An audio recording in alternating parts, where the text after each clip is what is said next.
Ready to pick back up? Ooh, yes, ma'am.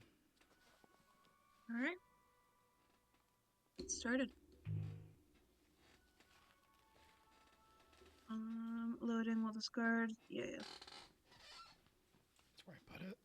Um, yeah, so we had that really like bad moment um on, on Mars, which they call Ares here. And it was a big bummer, but Yeah, we got other stuff to do. we got other things to do. We got missions to complete, mails and alerts to read. And comms to go through. I guess this is me, huh? I think so. Origin declassified records leak. Author Operations Commander Europa. My kids are idiots. And also, they're not my kids. And also, they're not kids anymore. Please stop calling them your kids when they are my students. They're not my children. I'm not being pedantic. I am not doing it to avoid being attached. I'm already more attached than it is best. Don't encourage it. They're grown-ups and also fools. Mars is the most genius pilot, but she's just as much of a fool as everyone else. She does nothing but cry and complain and win effortlessly like a real hero. If she was a boy, they would call her that, and you wouldn't be asking me who the best pilot is. You just know. Only in space would a girl be allowed to be a hero. She deserves her moment in the sun. She might win the war for us single-handedly. Anything else that isn't her story will just be a blip of fate off in the sky. Rest easy. She's gonna win the day. When the others interfere, they're not going to steer the course of the future any more than a little bit to the left or right of the course that Mars is sailing. I'm not going to interfere. Valuing their independence is important. They'll be adults soon, and then they won't be anyone's kids. Insist on the comparison, and it will become clear just how far we are from fulfilling that role for them. For my part, I don't wish to forget that there are limits to what we can do or who we can be. So yes, as a matter of fact, I am tired of calling them calling me dad. Mars is a new person. We haven't heard about Mars yet. I can do this one until we figure out what character they are. Yeah. Oh, this is from Mars. Secular Astrology Explained Part 1 by Achieved Message Retrieval by Pilot Mars. I don't know why you suddenly asked about this, and I'm not the person who knows anything about it, but sure, I guess. I learned all of this from Pluto, so you could have just asked her? Too nervous, huh? I see right through you. Well, because I feel sorry for you, I'll tell you all about it. Venus, Lunaterra, and Mars are the interpersonal distances. If Venus is the breath of the body, and Mars is the blood, Lunaterra is flesh and represents skin to skin distance. That's why it represents family. The Earth and the Moon are different, but they're parts of the same thing, a two in one. Certainly, the Moon also represents something different, but it's also a part of us. When you think of it as a dark side, you forget that it's composed of your own same flesh. If it's not your mirror, it's your back. Mars is the beneath the skin distance, and that's blood. But it's also, well, the way that humans communicate, not skin to skin, but beneath skin to skin. Get it? Don't make me spell it out. That's the reason for fucking and fighting to feel really similar sometimes. Pluto said the other day, it's like you two only know that one language, and it's the only talking you ever do in it. The solar system maps out a human body, and by colonizing the planets, a greater human body will exist, with the sun as the inseparable totality of it all. That's a philosophical justification, but it's kind of romantic, right? Maybe it's kind of fake, though. Hmm, Hmm, interesting. So there's a Venus in this one too. uh huh.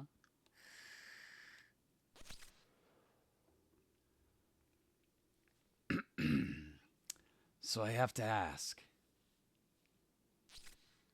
how do you really feel about me coming back to Memorial Foundation? You were a loyal and efficient ace pilot for the Memorial Foundation for the entire Cold War against our alien and ultimately irrelevant existential threat from beyond the system. Then you were perfectly loyal to the pilots left adrift by the decommissioning of the pilot program and colonization project. And now you're perfectly loyal to the Memorial Foundation again. You haven't betrayed our side at all.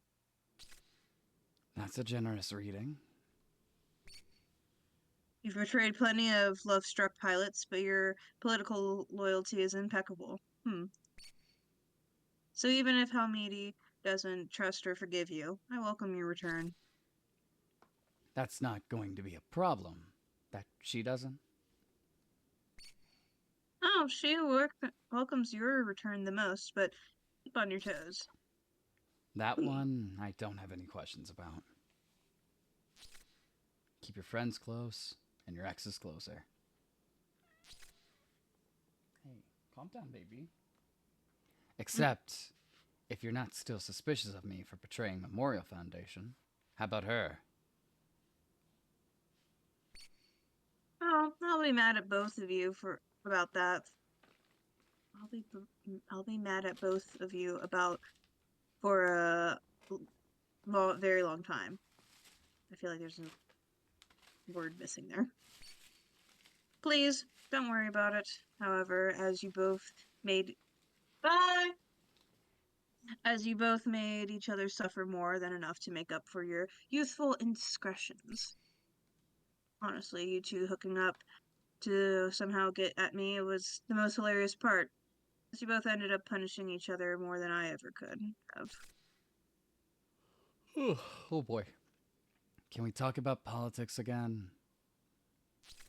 I think I get the picture already. That's not to say that you two don't still have a lot of lessons left to learn from the experience. But I'm sure you've learned from them. Your punishment will be over.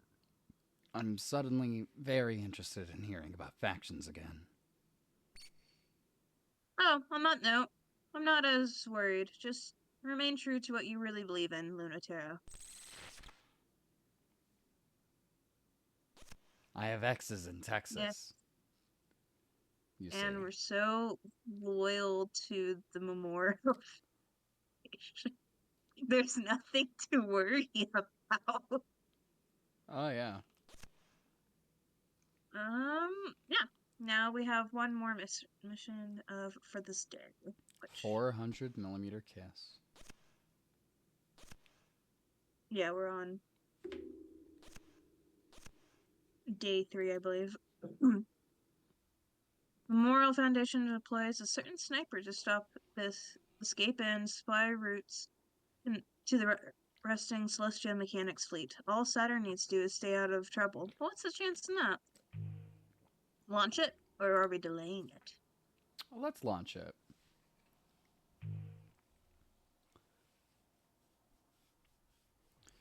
Guard duty in Olympus City. Commando is worried that the Celestial Mechanics unit might try to escape while the fleet is launching, using the cityscape as a cover. Then they've just given up on catching them on Ares. If their only hope is them being that stupid. It's a ruined husk, and even Kratos' Graces isn't clinging to it, like they cling to even the faintest sign of life on Mars. Excuse me, Ares. Oh, excuse me, Ares. Well, it's boring, pointless work that no one wants to do. And it's gonna make me wonder if someone's actually mad at me. You let the prototype escape, Lunatera. The most generous assumption is incompetence, which from you they have a hard time buying. That's not fair. I'm plenty incompetent. They should know that by now. You're only incompetent in ways you wish to be. That's an awfully profound way to call me lazy. If you were simply lazy, you wouldn't go out of your way to find so much trouble to get in. And that is the reason why this assignment is so disastrous as a punishment. Boring you is dangerous. I learned that very early on in your career. There's no way there's no way to make you sit still. Oh, maybe I'll try it this time. There's this good sniper spot with a view of the whole city.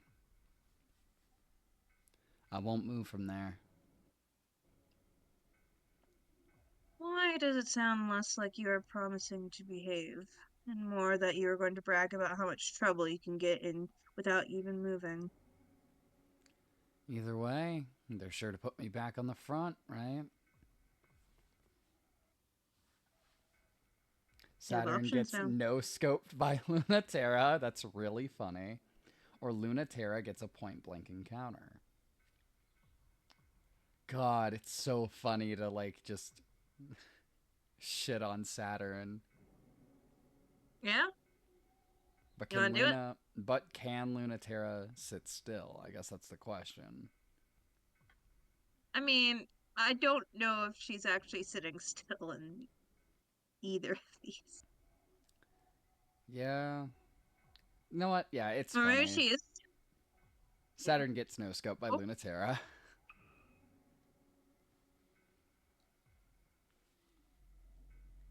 We'll give Saturn some the wins later.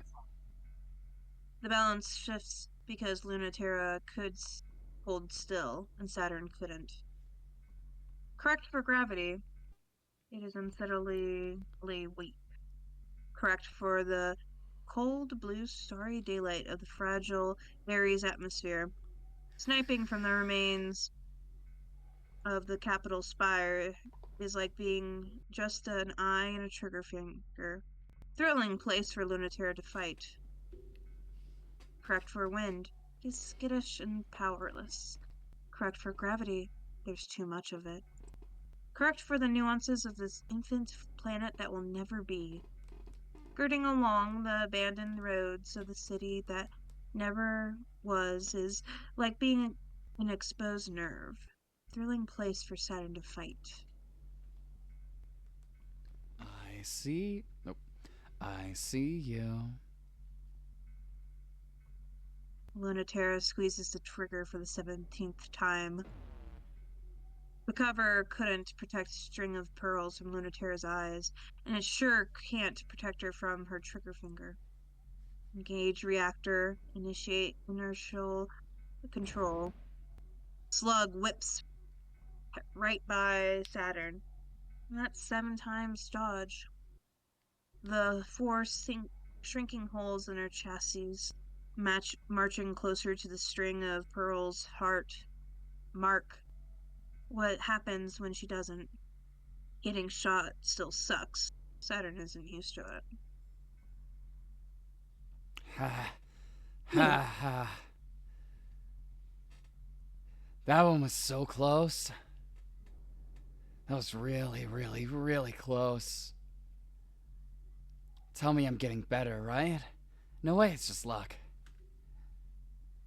You've gone from getting hit all of the time to getting hit half of the time. That's better, but what you want is to be hit none of the time. Don't tell me what I want. Hey, masochist. Maybe I love being shot. You wouldn't be the first. Wow, weird. You must fight some really problematic people. Ha. It's me doing any amount of femboys, it's hard to like switch between, but I can do it. Some pilots find I interesting believe ways in to you. pass the time. I kind of get the appeal. What else is there to do? If you didn't love getting shot so much, you wouldn't run around space shooting each other. Yeah, that was the right read. If that's true, why did you come here to fight? If that's true, why did you come here? There's nothing left to fight over on Ares for anyone. Give me one thing to do more fun than look demure and get shot at. Someone has to do the shooting. Hmm. That tells me what position you favor, but it doesn't answer my question. I'm taking evasive maneuvers. If I dodge the next one, answer my question. I won't answer the first one, but I'll answer a different one. If you dodge. Saturn gets so quiet. She gets so still, yet her heart is thumping, her reactors thrumming with resonance. It's obvious Lunatera is sniping her from the tower, the city's last and tallest building. But now, suddenly, she isn't so sure. She isn't sure if she knows where Lunatera is, or if she knows anything about her at all. What did her face look like again? Hit.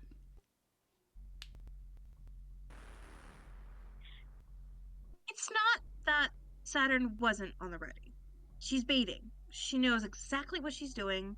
Lunatera just guessed for the 1/2 second where Saturn wasn't ready and slipped her solid light bullet into that space. That shot lands right in her throat. For a moment, Saturn's just, I'm dead. But she's not. Then she hurts so bad she wants to die. But she's just mistaking that the very different things the string of pearls feels instead of them. Ah! It's a feeling that is so overwhelming it shuts Saturn down like pain would. Fascinating, full of information. Ah! Lunatera, you're not doing a very good job of convincing me to not try and get shot. I've heard that before, too. You sure are having fun. What makes you think that? Want to know how I know? When correcting for gravity, the impression you leave in space feels a little for a second like. Well, someone might say it's like an eye roll, but I think it's kind of like a giggle, too. Huh. Maybe that counts as a hit. Hehehe. You don't win kind of mouse gains by batting every time a head pokes out. Except somehow you do. You're good at making people not follow their own better instincts. You shouldn't be getting me to teach you to fight fair. You do much better like this. Aw, thank you. I don't fight fair because I have absolutely no idea how to fight. But this is why I hate you, Lunatera. You just don't get it. I want to beat you at something you're good at. You're really tough. Not your sniping, which can't stop me at all, but how you're totally impenetrable. You're doing something tricky. What are you doing? It's still my question. My hit. That's the rules. Why are you here? Firstly, because I refuse to ever be bored, just like you. Secondly, wiping that smug expression off your face is my deepest desire. So teach me how to weave through your fire and sink my claws into you. What's the third reason? Not telling. I already gave you one for free. Nice dodge. My question then. Dodge a real one first. Lunatera fires, and Saturn leaps forward, directly into it. The bullet misses, her tail sparks, and she thrusts through the atmosphere. How's that? Good work. But you have to keep it up. Lunatera lands a bullet straight through her legs, and Saturn crumples. But the moment her limbs heal, Saturn leaps again. She's ready for the next bullet, but not the one behind it. And that one's a clean shot right through her. No stopping power at all. Um, right through her, no stopping power at all. And she leaps through again, and it's gone in the rubble before Lunaterra can land another shot. Hmm. Is that more dodges or more hits?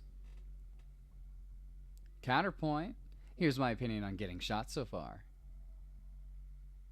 It fills my brain with overwhelming information and barely stops me from doing anything at all because I'm in control of an impossible space war machine. So, can you actually say you've really hit me? Flawed argument. Really disappointing, but I was expecting a lot better. Am I losing? Can I ever lose, no matter how much you shoot me? I don't think so. I don't actually think so. This machine is never going to lose. You can pin me down. You might be so much better than me, I couldn't beat you in a million years.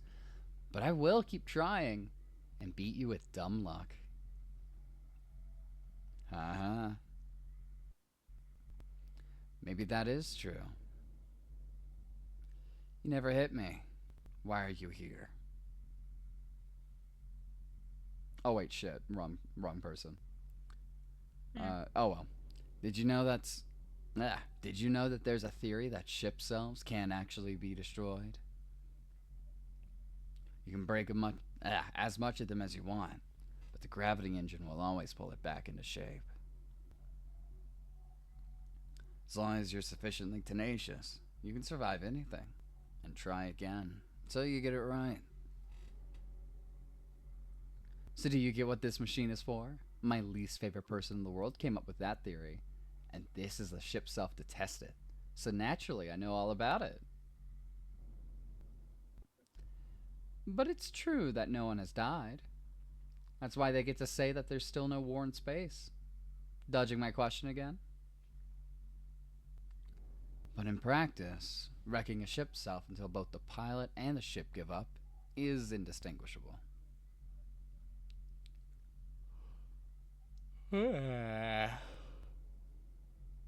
Wrong time to yawn.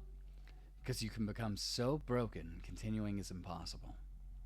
Even if they can't kill you, you can be changed. You think you can do that to me? Or is that what you want to have happen to you? I have. To people who have much more fun with this than you do.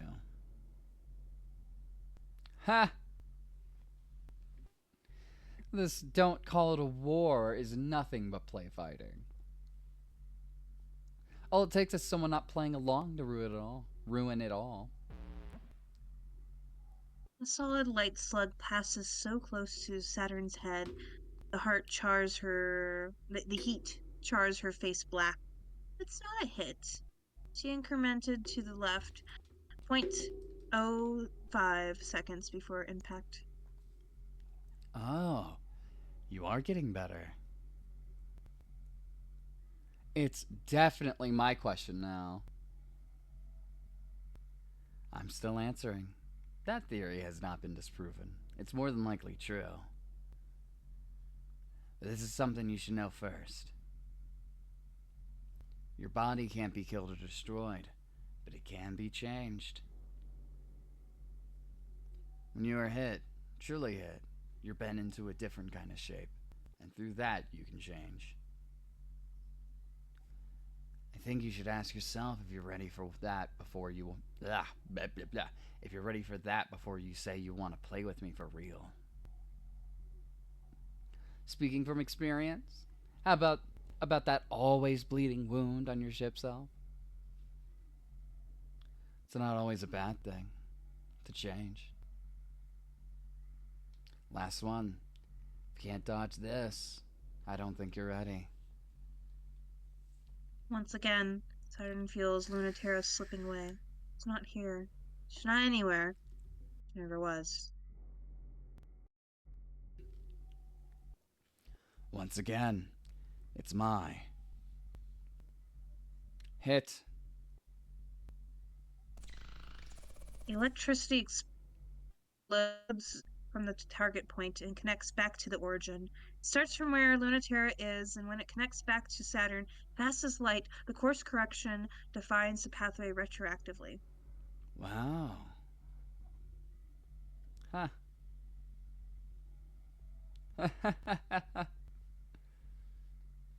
I'm an idiot. This is great. You're not supposed to be ecstatic about someone getting the best of you. That's my move. Sorry, sorry.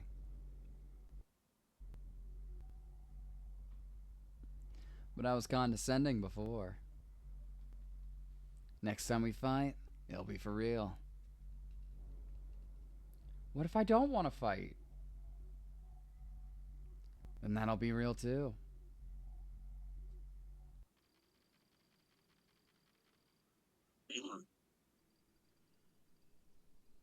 September 12th, 1963. That's when the first and final artificial colony of the native sphere was completed, in the tranquil bowl of stable gravity at Lagrange point 5. As a front line against existential threats, a training facility for a generation of humans adapted to fight in space. As a colony environment with a life, gravity, and culture necessary for human beings to thrive, to live, thrive, die, and be born. With the hope that peace on earth will reign if we won this war in heaven. Without pressure, water boils off our tongues, and we dissolve into component parts. Without culture, we forget the shapes we're supposed to have and turn inside out into something else.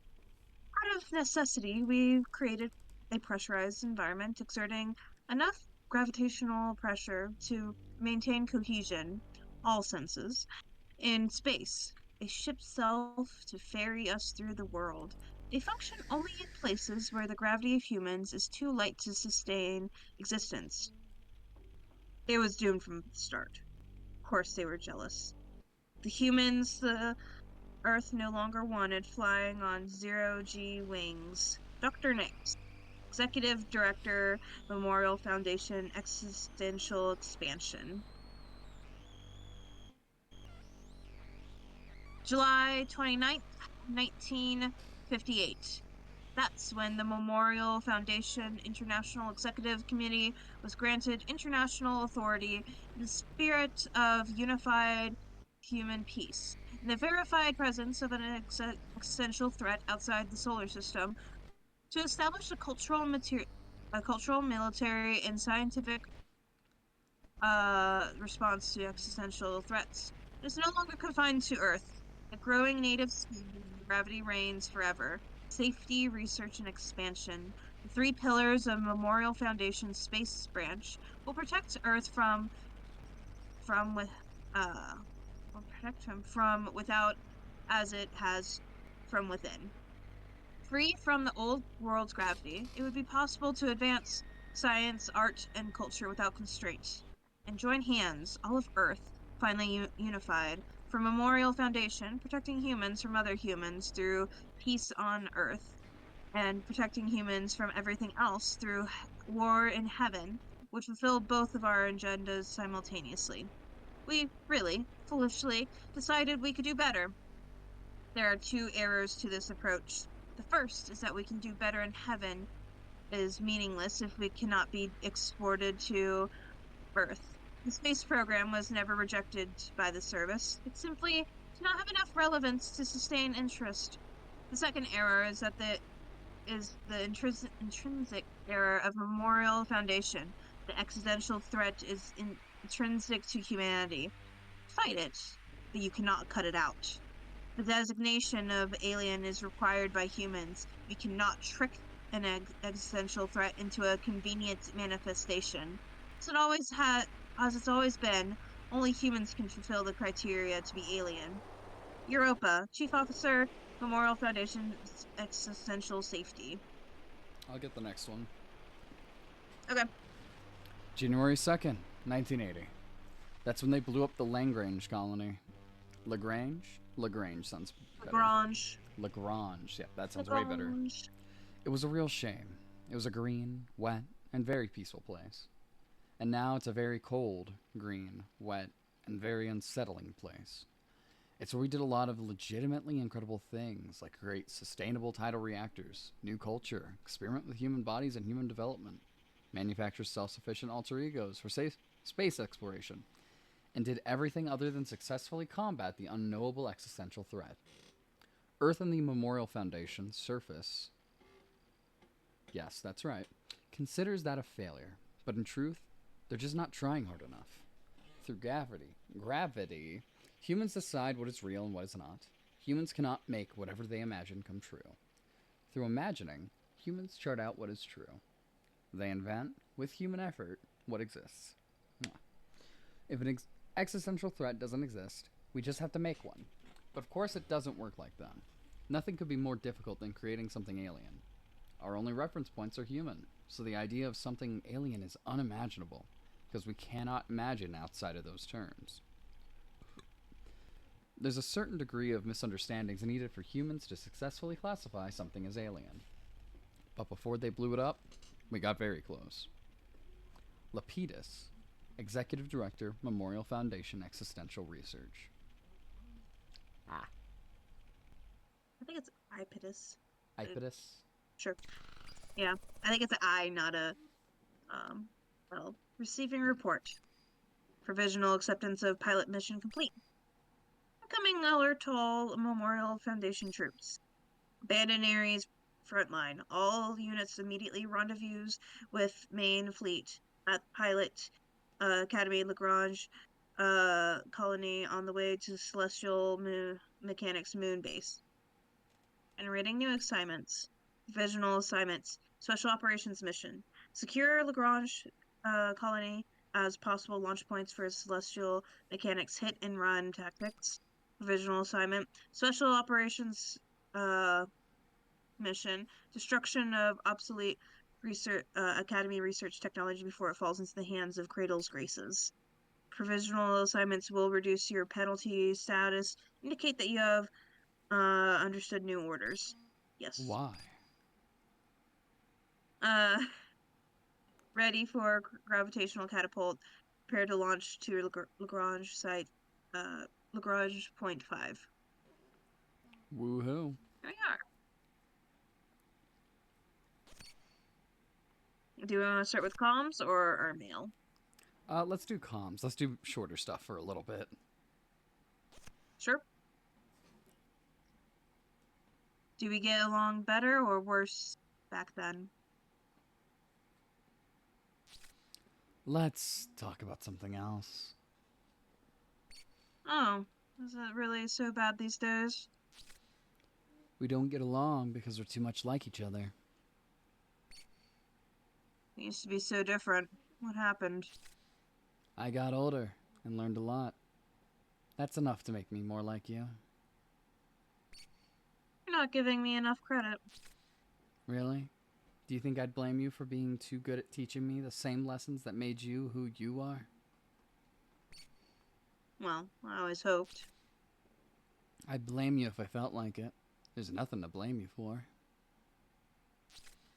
Nothing you warned me about turned out like you said. So I stopped paying attention to any of your advice. I thought I was too smart for the rest. So it's just So it's just a coincidence we ended up like each other. I never minded your lessons. Are you sure? I was a harsh teacher. Are you really glad for it? I'm happy for everything I've learned. Not for everything you taught me. I mean, it wasn't like you were wrong. Everything you said would happen happened. But none of it happened like you said it would. If I followed your advice to the letter, it wouldn't have helped me at all. It was all just different enough. So I came up with my own answers. It wasn't until I looked back on them that I realized it was exactly what you would have done. Fair, I suppose. I should count that as a success for me. But also, due to your effort, for you. That's just what I wanted, though. I certainly never wanted a carbon copy of myself. wanted to improve what you've I wanted to improve on what you've been handed. Did you think you did a good job? Shouldn't you be asking yourself that question, since you're the one in charge of the education? I was afraid you'd say that. Don't come for me for answers now, all of all times. Haha. Well, at least there's plenty of time left for me to turn out right in the end. Yeah, Fun.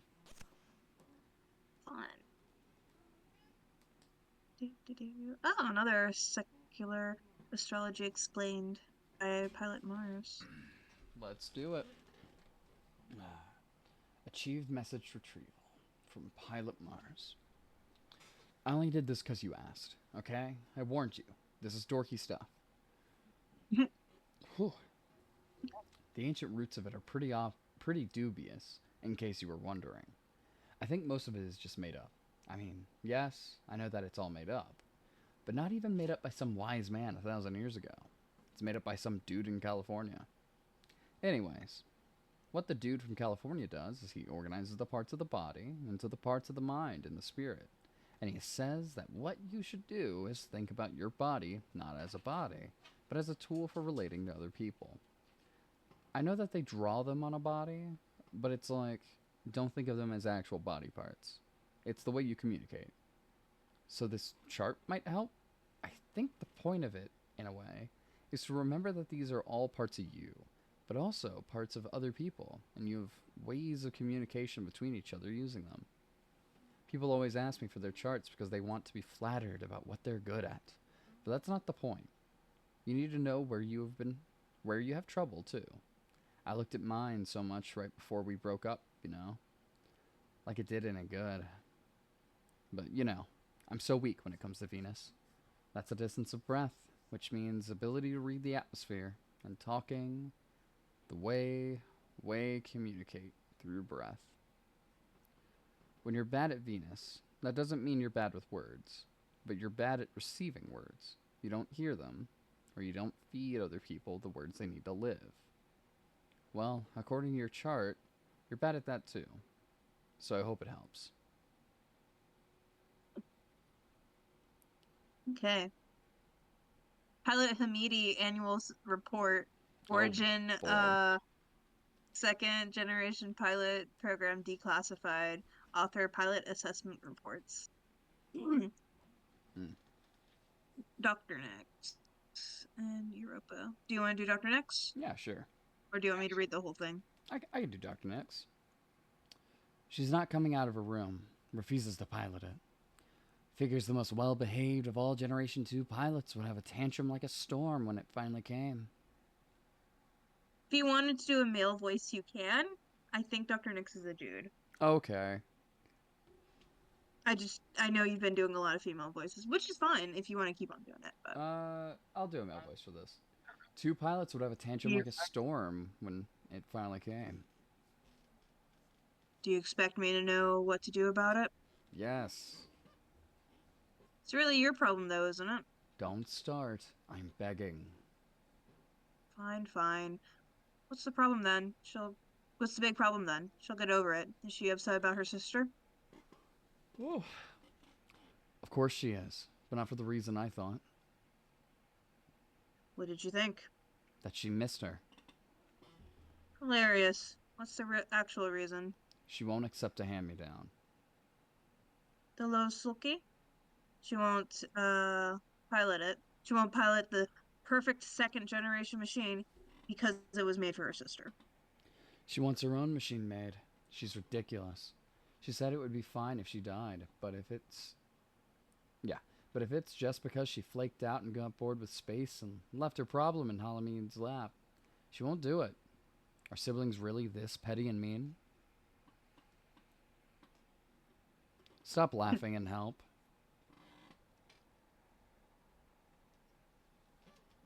Go Yeah? ahead.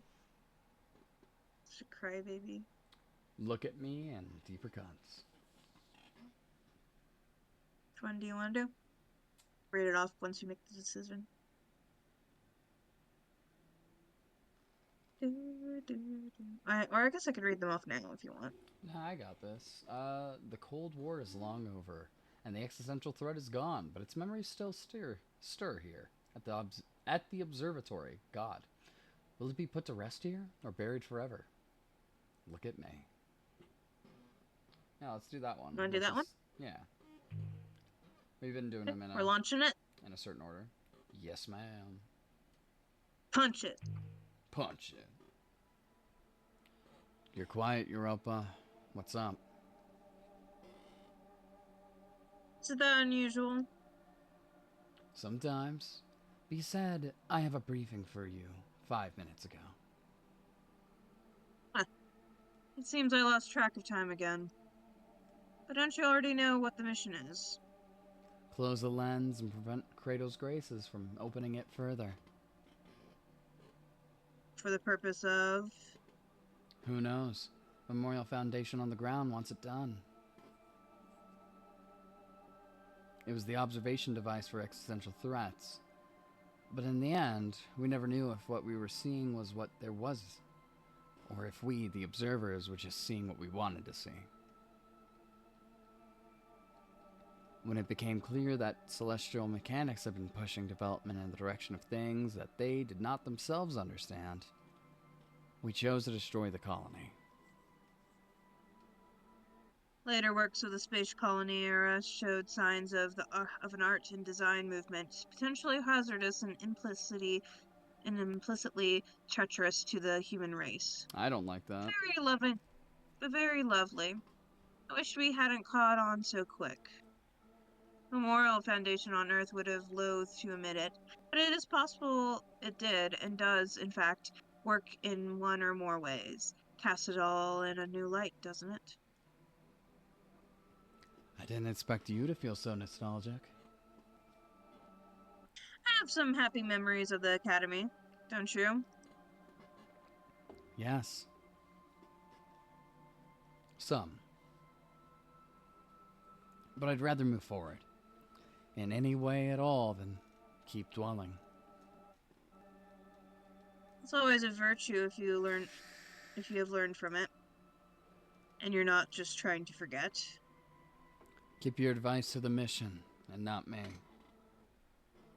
Well, I only have an interest in the success of one of those two things. Let's do... Do you want... Yep. Either the gate collapses in nostalgia and disaster, or the sort of fight you don't need a robot for. The sort of fight you don't need a robot for is interesting enough to pick, honestly. You wanna pick it? Yeah. We are betraying.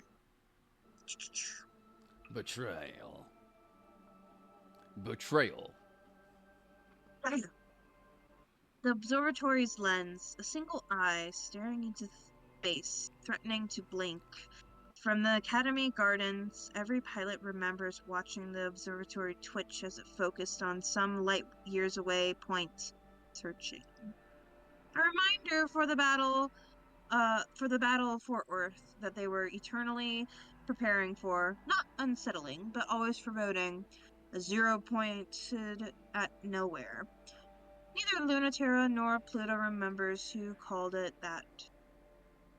I'm gonna turn down the volume a touch. Now in the trembling of the colony's collapsing gravity well, this deck of the wrecked colony where Lunaterra and Pluto meet seems like a moment frozen in time, eternally receding, growing, always distant, yet never fading. I knew I'd find you here. Knew it would feel like this. But I'm still here. I have orders. I know, dummy. They tell me everything too. You wouldn't have come if you weren't ordered. I don't know why everyone is expecting I'll be bitter about coming back. I'm not. There's good and bad memories. That's fine. That's fair. I'm older now. And it's that much sweeter thinking about the past from here. It's there, and I'm here. I wouldn't go back, would you? I like being an adult. I don't mind being the aging ace. I don't need to be a glittering hero. We fought so hard against the existential threat during the Cold War. Whatever they were, trick of the light or not, we did good fighting them. We tried our best. That's the practice kids need. Now we're grown up. We can see our own futures. Mess them up if we want. I'm way happier to fight now. Fighting has a different meaning now. No matter how bad I am at being alive, I like it now. You're really grown up now. I kind of hate it. Miss pushing you around, and you would go along with me. Me too. You still have a hard time making a decision that's good for you all by yourself, though. That's why I asked for orders to come here. That's so roundabout. I can't tell if that's a step forward or back. I think it would be worse if anyone else shut the Ugh! If anyone else shut the observation gate. So I thought it really would have to be me. A zero pointed nowhere. Do you remember who said that? It's better than the actual name. I don't remember who said it. Sorry.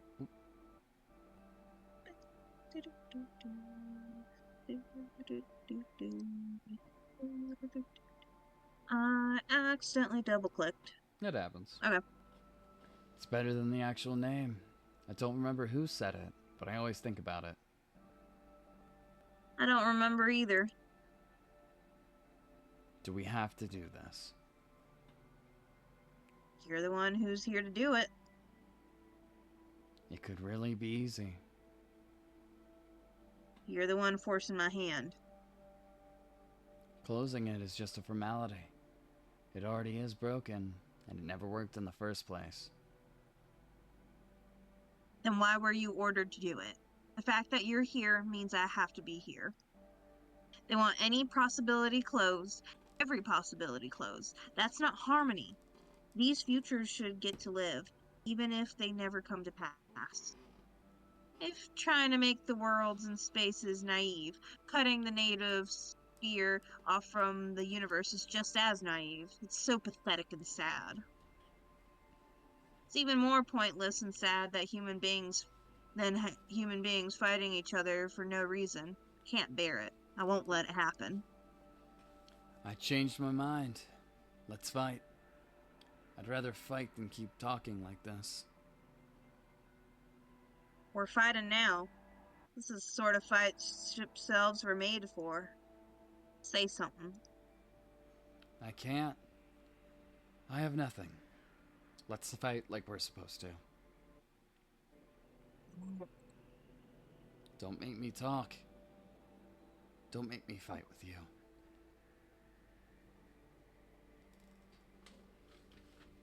Don't make me kill your dream.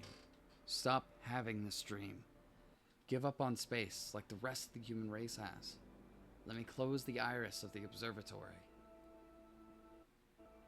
It's because I wanted so much to see what that eye was supposed to see that I can't let you keep looking.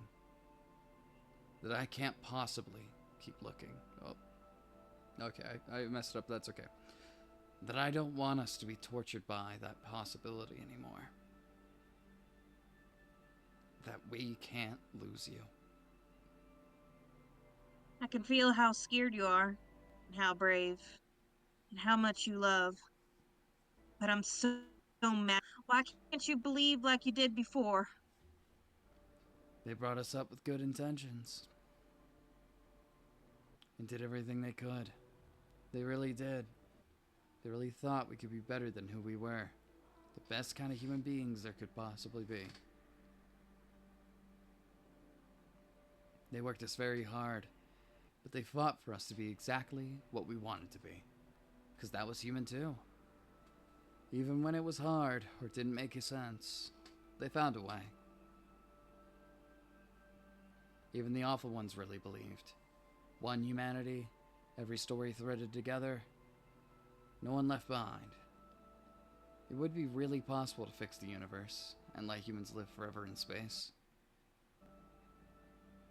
Childish dreams that everyone wishes could be true. All without understanding such simple things.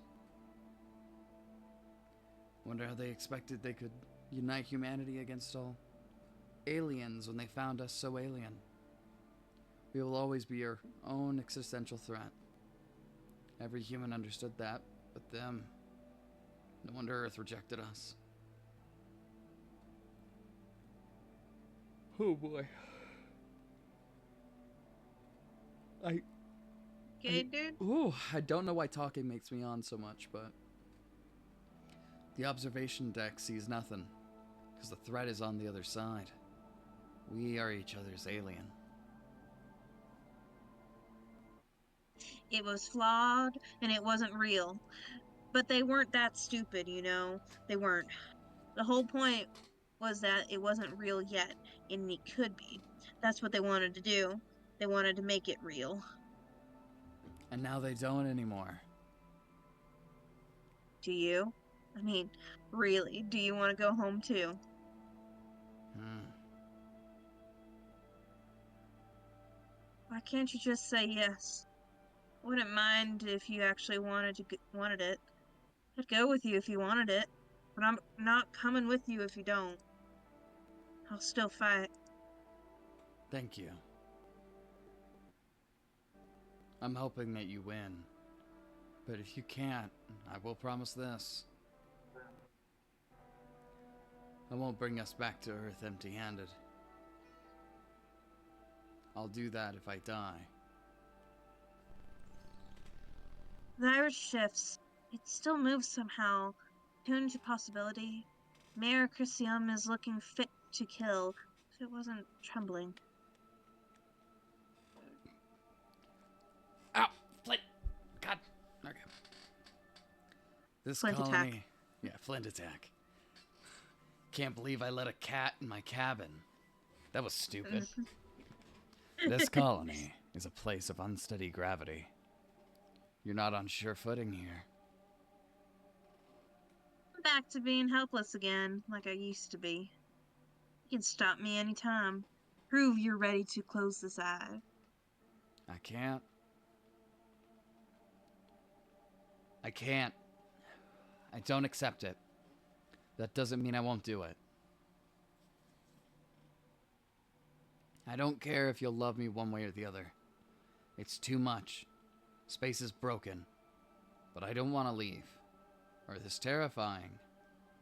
But I can't go back there alone. I have no loyalty. No loyalty either way. I'm not strong like you. I just go where gravity takes me. You can hold everyone. But what do I do if I lose you? Your heart is full of everyone, but I can't watch you fight for the universe knowing how little you're thinking of yourself in it.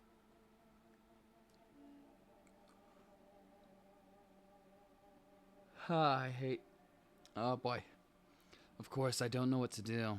And fighting for you and fighting your dream are such different things. There's too much to do. Of course I don't know what to do. I don't know what you want me to do. God, I can't remember the last time you cried. Oh no, I can. It was when you said you hated it here in space, and I told you you should go back, and I'd come with you. Those were such hard days, and you didn't want to keep fighting. But when I said that, you started crying and crying, and I couldn't understand why. It seemed so simple a solution and everything you wanted, and I got so mad. And you told me that you didn't want to leave if it meant me giving up everything. You didn't you didn't want to give anyone else up either. I wasn't expecting it at all. I'm so used to knowing what was on your mind, what's on everyone's mind. I didn't think that you could keep something so locked away and hidden. No matter how far my tides can reach, there's some places I can't ever know until you tell me. It was the first time I felt frustrated by that. I'm most angry at you when I can't do what I want. Well, I can't do what you want. But I guess that's how you feel about me. And how I feel about you. Oh, baby. You're crying again. can't let you win, but we'll be together until the end and after.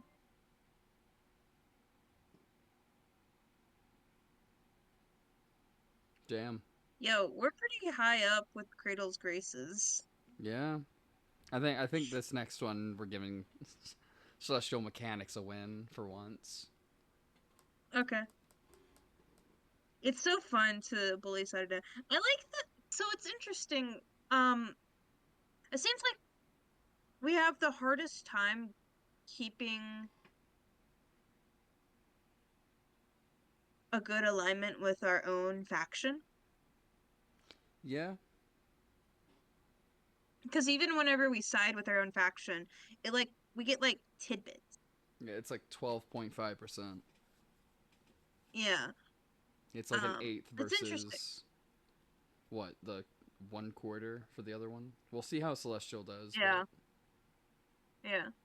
We'll see how Celestial does, but I just find it interesting. I guess it's one of those things of like, hey, we already proved ourselves poorly, so it's easier to betray I guess so. than it is to stay loyal.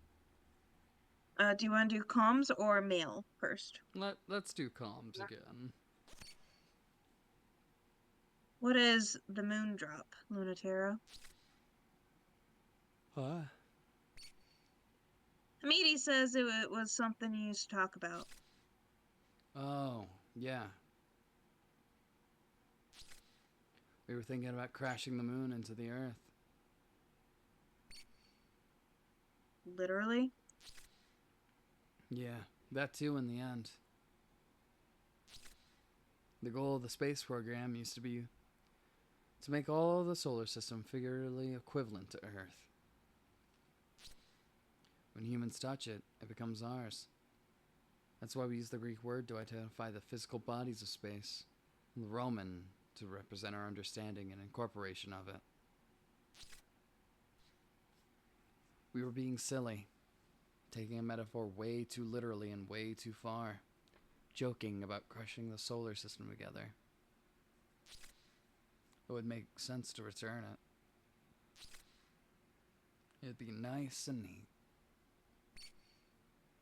Killing absolutely everyone. Yeah. Let it burn, baby. It was a horrible thought I shared with Alamede. She hated it. She hated it, but she kept on arguing about it with me. The Earth looks so fragile and small here, and the moon looks so big. That's probably why.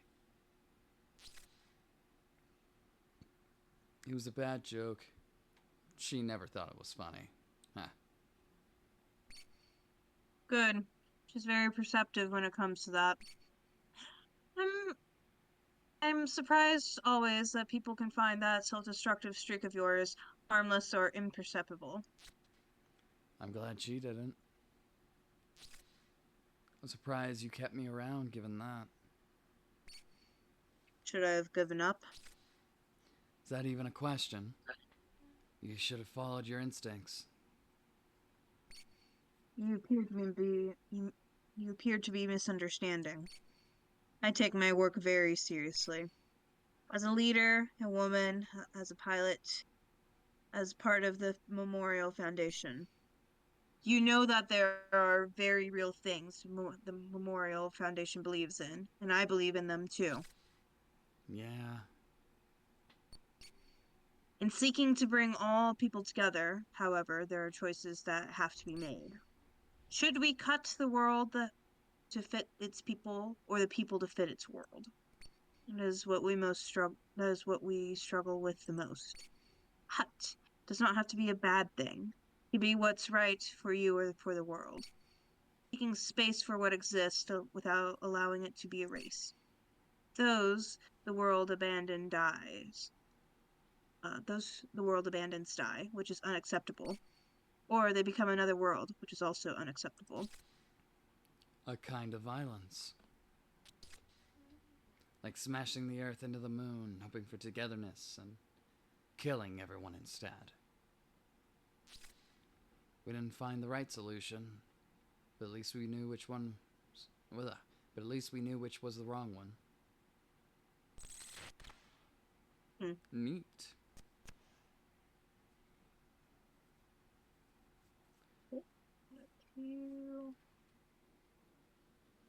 Dr. Okay. Nix. So, Dr. Nix. You want to take this one? Because the other one is Europa. Yeah. I got you.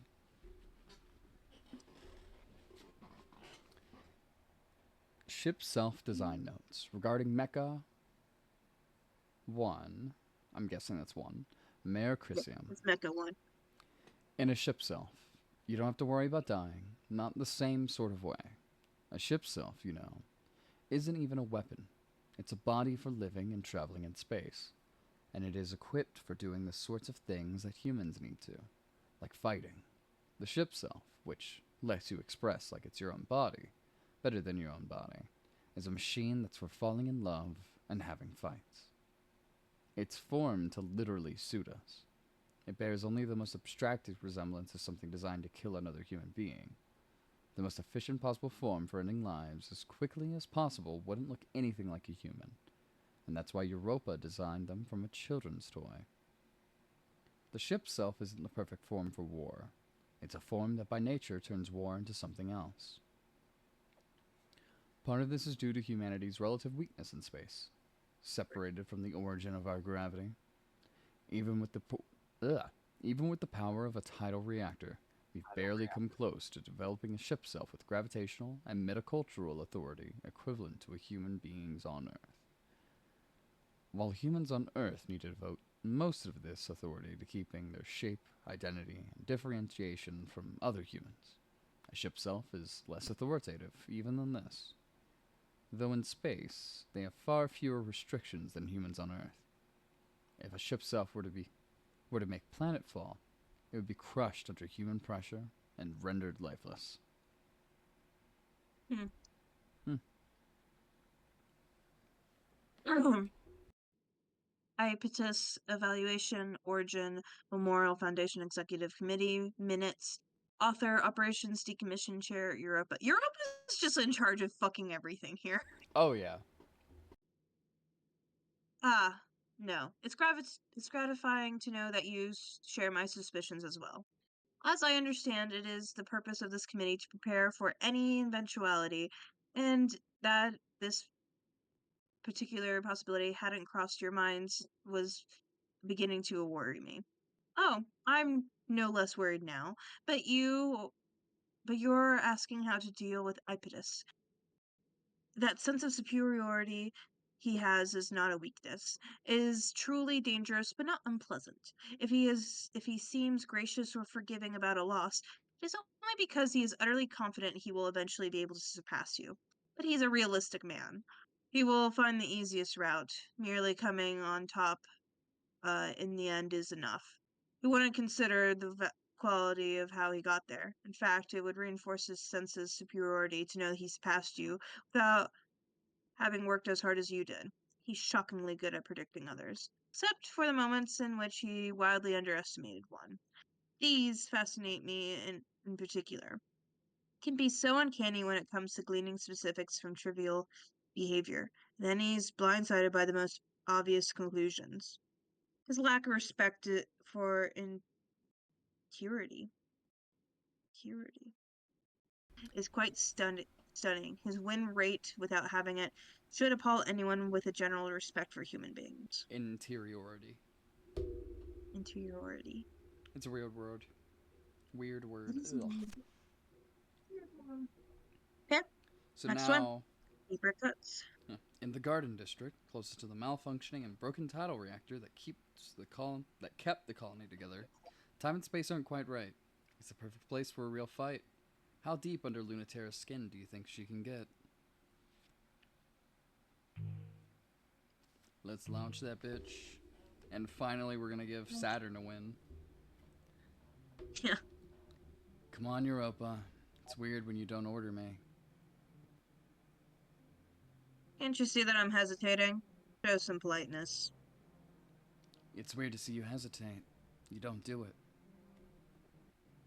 And stop making it more weird, if you please. Let a woman be weird for once. I have no problems returning to the colony. I wouldn't have thought you would have more hangups than me. You have no regrets, no pain at any of your training or your service in the war about anything that happened there, or the people you met there. I don't have any problems returning to the Lagrange colony for this mission. The academy where you shaped us all. No. I'm happy to put it back. Or, I'm happy to put it to rest. I was a real idiot. So I don't mind seeing it trashed. Or trashing it a little more to stop that celestial mechanics pilot from taking back the Lagrange reactor. You've taken an interest in Saturn. Professionally. She's a dangerous enemy. That face. Yeah. I think both of them are pretty great. Oh. She was in Ipidus's division, but she was, yes, very clever. The Lagrange reactor is a worthless shard of nostalgia. Ipidus truly must be truly egomaniacal to send that prototype unit after it. That's a bad sign. The worst fights always happen over something worthless. Yeah, it's certainly a trap. But you know that. It's still a chance to get one over him and stop that pilot if you're prepared to be serious. I'm always serious. Are you serious enough to stop playing? I'm not playing. Whether you're serious or playing isn't a matter of how you feel about it, a matter of whether or not you're committed. It's a matter of whether you're committed or not. Or if you are playing because you can't simply decide. You can't play forever. I told you, I still haven't decided. I'm not closing off the future until the last moment. Decide what you want about the future when the future comes. But you will never move from this point if you can't decide how you feel about that pilot. Europa. Oh dear, you're feeling guilty again. Well, that's to be expected. I don't mind if you lose against that one or win. Just choose, right? You don't have to tell me. I know what happens if I don't. Fight for real in a fun way. Betrayal. Betrayal. Opening futures, closing past. Surprise attack isn't very sporting. Don't be jealous just because I got mine off first. You got a wound on me. The Lagrange reactor shell. That not a good enough deal? No way. In fact, apologize. Hiding so I can't surprise you again is so unfair, Lunatera. Let me bully you some more. I'll pass. Are you sure? You sure you don't want to get bullied? See if you can find me first. You like cat and mouse games, don't you? You want to try it again? I won't let you... Ugh. I won't let you let... Oh my god. I won't let you just play a game this time. Can you find me even when I'm serious? Then I'll get serious.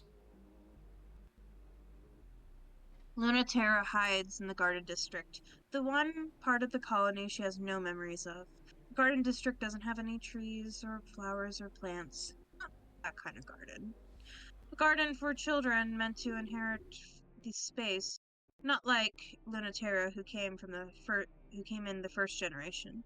Teenagers too old and too molded by Earth's gravity to inherit the cosmos. The second generation was raised here, in the light of the colony's center. The Lagrange tidal reactor, Lunatera remembers, is like the sun, with the hope that they would grow freely in the lightest of gravity, free from Earth's weight. Lunatera is the one holding the useless shell of the reactor now. Even broken and useless, LT doesn't feel comfortable holding it. It's unpleasant, untrustworthy. It's an unpleasant, untrustworthy object, and it feels wrong to hold. It was made by people. It just seemed like it was. It's a fake, but it's unsettlingly close to what celestial mechanics eventually intend it to be when they seized control of that reactor before the conflict broke out. Something not made by humans.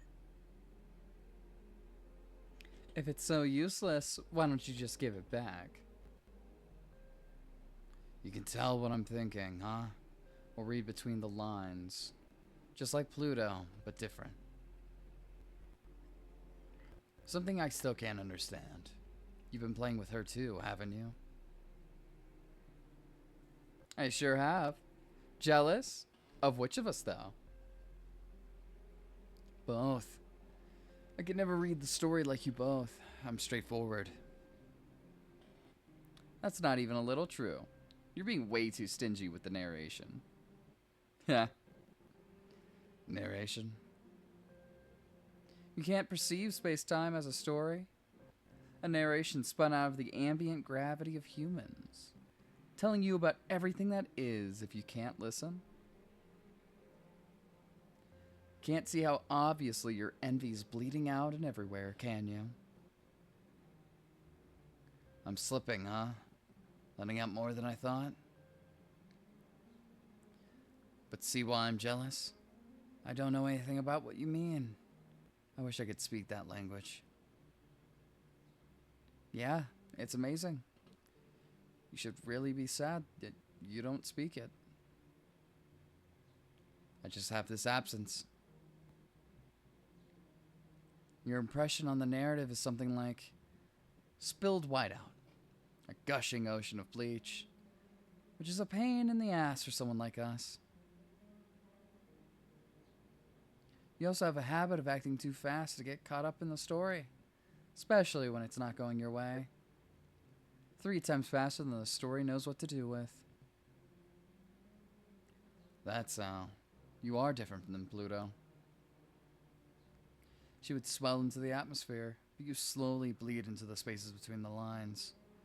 I can feel you sleep. Ugh. I can feel you seeping through. Slowing the lines between one end and the other. What is it that you're after? Curious? Then stop hiding. The rain-slick streets are looking more and more the same. The weather is malfunctioning, and the moisture regulator is shot, and the failing gravity is doing strange things, playing strange tricks. Mayor Chrysium's feet are wet. She's afraid. She's falling right into a trap that feels like it's in every direction at once. You can't trick me. Luna Lunaterra dodges at the last second, or was never there. If Saturn bleeds into the narrative, then Lunaterra's trick is having a real habit of interrupting the story just as it's getting good. Good thing she will never know how much Pluto and Saturn and Pluto think that's cool. I have eyes too, Lunaterra. Don't think gravity alone is enough.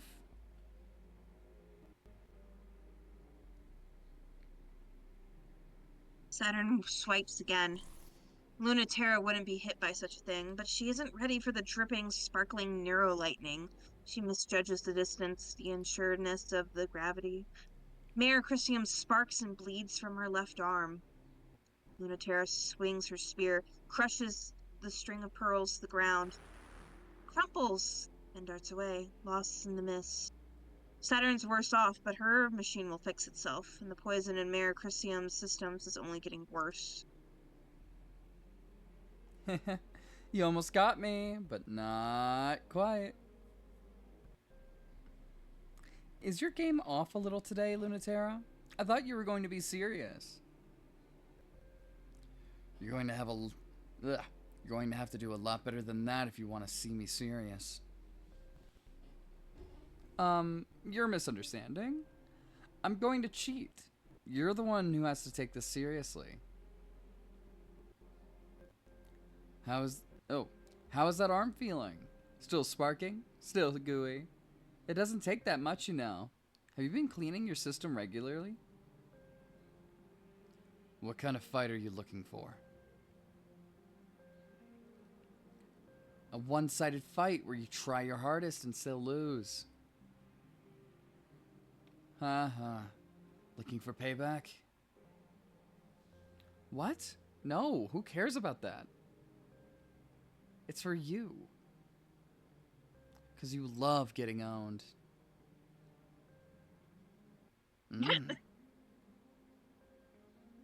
You're never holding back. There's no way I can beat you. You're even stronger than any story anyone's told about you. You always win and no one touches you.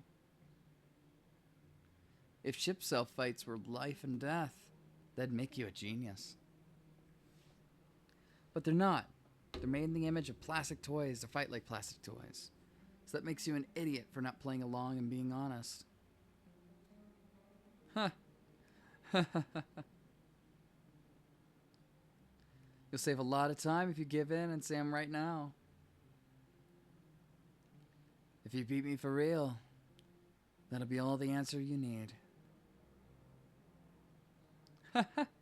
Stoic to the last, but that's not... Oh, but that's great. Your holding out on me is actually kind of delicious. What? When's the story going to tell me what's happening? When are you going to let me hear about all the static in your joints? The trembling in your mask? Your slackening grip? I'm at the edge of my seat waiting to know.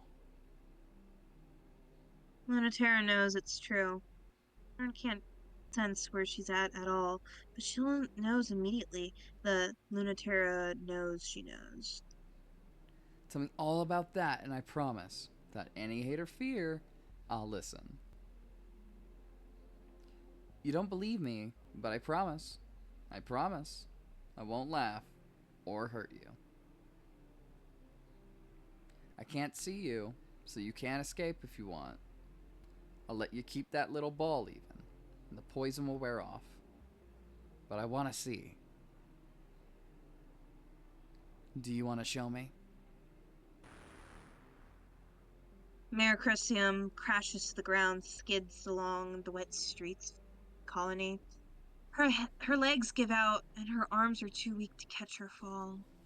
String of pearl lands gently, surprisingly. That's what these ships are made to do. They're meant to land gently. Even the electrotoxins are tingly, not painful, in the warm, numbing sort of way, like licking a battery with every part of your body. Ugh. There's no way that Lunatera can stand up. As soon as, as soon as she lets it all in, she falls in a mess, totally defeated. Oh, wow. You really did it. You got so quiet. You're so well trained. You're the big, strong ace, but you shut down so quickly. You really can't deal with me at all. Why is that? Didn't you say you were... Ugh. Didn't you say you weren't going to bully me? I'm showing all possible restraint. You really did make it hard. Thought you were kind of cool. Really acted like you knew what you were doing. Even though you were so scared. Leave me alone. Oh no, baby, but you love this? You're looking forward to it. I can see right through you. These ships are meant to touch. If you never lose, you never let anyone in. Thinking of this as losing at all is actually kind of sad. You want to give this all up and drag me home? Are you really sure? Lunatera, you really ought to not lie to me so much. This smug, untouchable Lunatera that I used to hate, she's so boring. But the you that you don't want anyone else to see, that's a much better you. That's the you I want to see. Lunatera is conscious of her own breath, of the unconscious pulsing of her ship's self, which trembles, and not just from the electrotoxins. She really can't move in any sort of effective way. What she is feeling is not fear or even helplessness, anticipation. If she thought that she trusted Saturn as much as anyone else, not at all. Now, now that she has no choice, she's surprised. She trusted Saturn so much, even knowing exactly what she wants to do. Saturn plucks the broken reactor from Mayor Chrysium's hands and tosses it away like trash. And I will. Now that I have the power to peel off your skin and see it. I'm really happy. I never thought I'd finally get to see you like this, even though you're letting me. Little secrets just for me. That, the narration will never tell. For you only. So only I get to see you twitching and helpless? No one else knows? Not telling. But it's just for you, so keep it ambiguous. Got it. I could be straddling you and pinning you. That's certainly possible. But not for certain. I'm not saying anything definite. Wow, I love having a verbal sex scene with myself. You've got it. Thank you. I've got my pride. This is what mechas are about. I don't know what you're talking I about. mean, to be fair, you are half right. Yeah? Your pride? Tell me about that. It's worth a lot to me. Then I'm worth even more, right? No, it's from you. Oh, yeah, it is. It's January 30th, 1981, and the day is almost here. The deadline to save everyone who came up to space with us. Blah, blah, blah, blah, blah, blah, blah. Oh boy, that's fun. Fought with us, tried to bring everyone up with us. If we shut down the lunar gravity well, there won't be any choice left. The power that keeps our ship selves in check will fall apart, and we won't have anywhere else to go but home. If we kill the dream, bad time. Oh boy. No one will die. We really, really hope that's true. No one should die in space. No one should die, period. No one has to die. Because ship self combat is shimmering missiles of light, cosmic explosions, electricity that sears to the soul. Blade science is impossible for a human to produce. Dances of combat without end. A fight against ideas with toys. Humans would never show that sort of compassion to each other. Earth's answer is a single atomic particle fired at near light speed directly into the cockpit core. A true weapon from a military force. The quickest, most efficient, instantaneous, unavoidable way to kill a human. The most boring way possible to pointlessly die. No drama, no meaning, just nothing. Lunatera, Memorial Foundation Ace Pilot. Oh, this is you. Oh, I think this is our last part. Oh, fun. It's January 30th, 1981. In the end, they might get everything they want in a way that nobody wants. If we open up the lunar gravity well, then we can establish forever another Earth. And maybe another. We can inhabit a whole system that will cut humanity into two or more. The distance will be so much further. Everything we have will be even further from them. How much are we going to lose? How much will we never be able to give them? The moon is very close to being part of Earth. It's full of life, and humans can live here now. It feels impossible, and I don't want to give it up. We should break it off forever, shouldn't we? All I want is to stitch these two humanities together. But if one of us dies as a result, I will fight forever to keep this precious thing alive. Pluto, Princess of Cradle's Graces. Oh boy. It's January 30th, 1981. They don't name it because naming it gives it power, but not naming it gives it more. It must be in every corner, behind every door, far, far away, in the spaces between stars. It is defined and categorized in every human culture, and it is deliberately omitted from explicit naming conventions by Memorial Foundation in favor of a euphemism less captivating to the imagination, such as existential threat, rather than a specific word that would stimulate the imagination. But a trick like this will not work, and the euphemism is a hollow void that can hold all fears and all possibilities. Through gravity, humans decide what is real and what is not. But what is not does not stop existing. And it, like humans, can decide. It's the kiss of the inverse. Everything that humans can imagine but can't become. The shortcut to attaining it is to forsake everything that humans already are. If a bunch of idiots get tricked into going there, it would make a very convenient enemy for Earth. That's their real fear. Before that happens, I will tell you a little secret. Ready?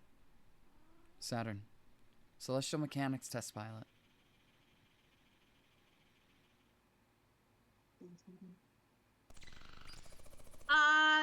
It just made sense to me. What? Um, it's the 7 days. Of creation? So on this of creation, yeah. On the seventh day, God rested. And on the seventh day, this game, the whole thing ends. I see. That's my assumption. This might be stupid if we like do a mission and it's like, oh, day 8, and then I'm gonna be like, well, I'm a fool. Well, you were wrong. Yeah. Receiving report. Reports data unverifiable. Waiting manual acceptance. Report accepted. Damage to Lagrange colony indicates most likely fulfillment of duties. Incoming alert to all Memorial Foundation troops. Prepare for landing on Moon Base. Alert! Cradle's Graces and Celestial Mechanics troops have seized control of the gravity well. We must prepare for the confrontation we have always feared. But there is still hope. We will bring everyone home safe. We have Earth on our side. We will be prepared. Generating new assignments. Assignment, scouting mission, verify status of Earth-controlled autonomous military units. Assignment, free time, spend as you wish before the final battle. Your record is clear. Indicate you have understood new orders. Why? Ready for gravitational catapult. Welcome home. So this is our final decision, I'm guessing.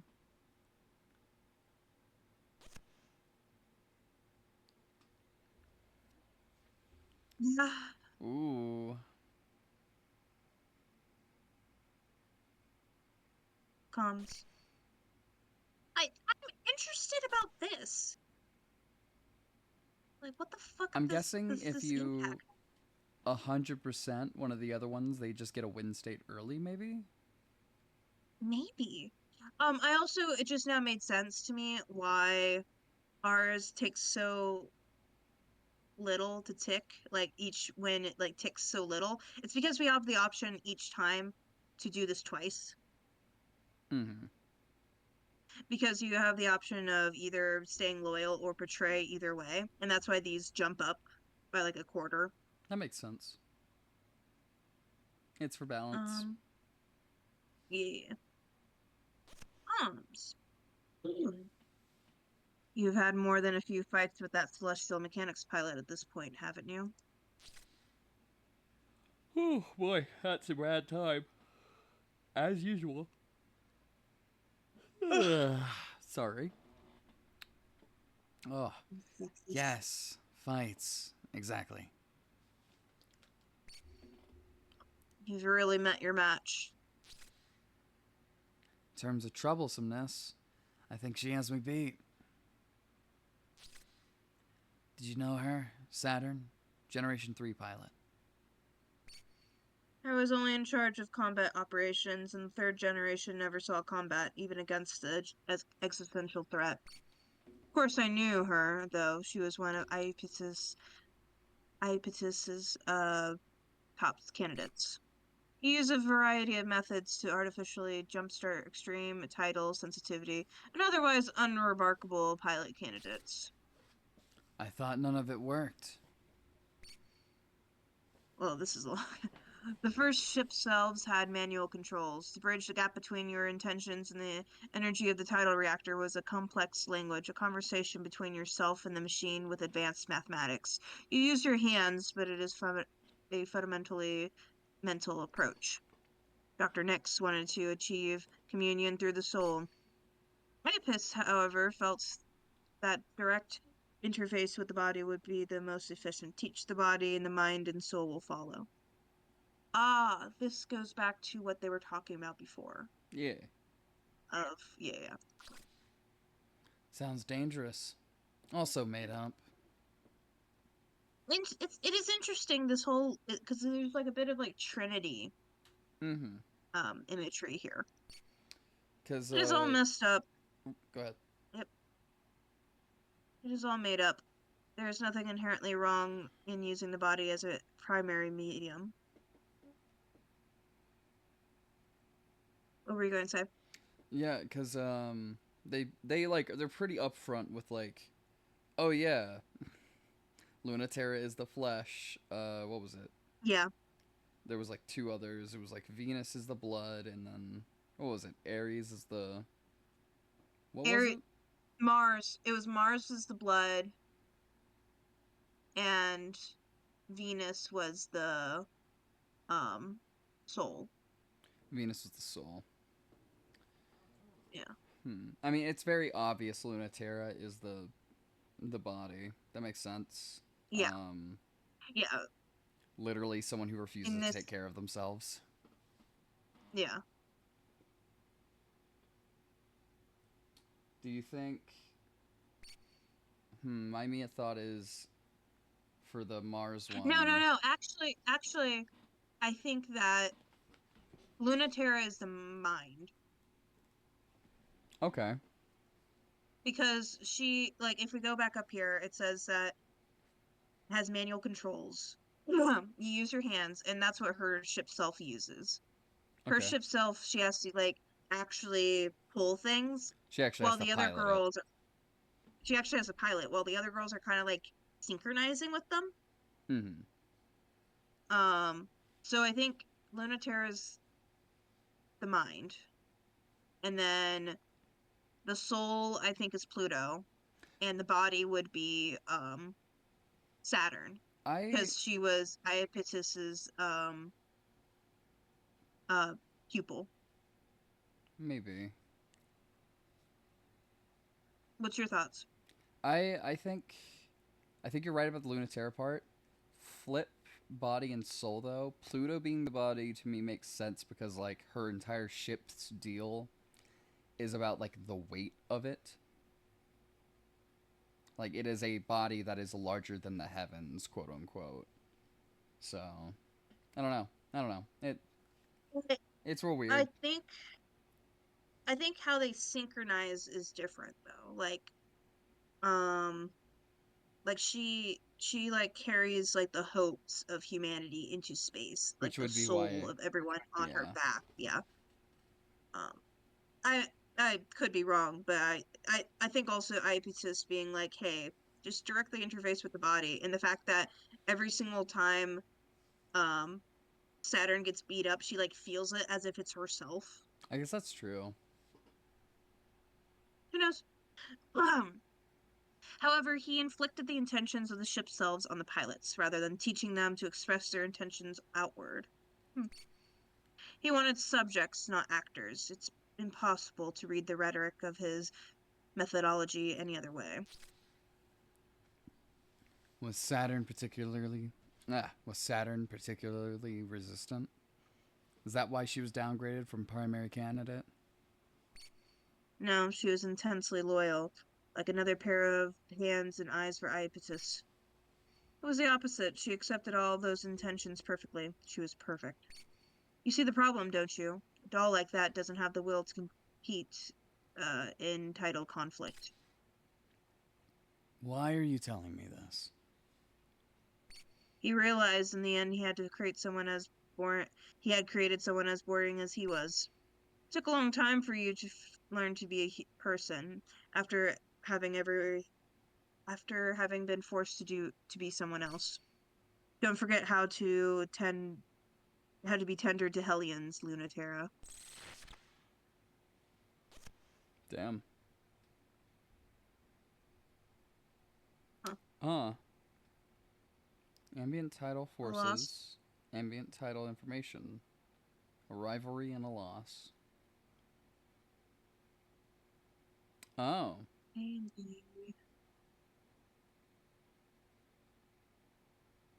Huh. I have no idea who these are from.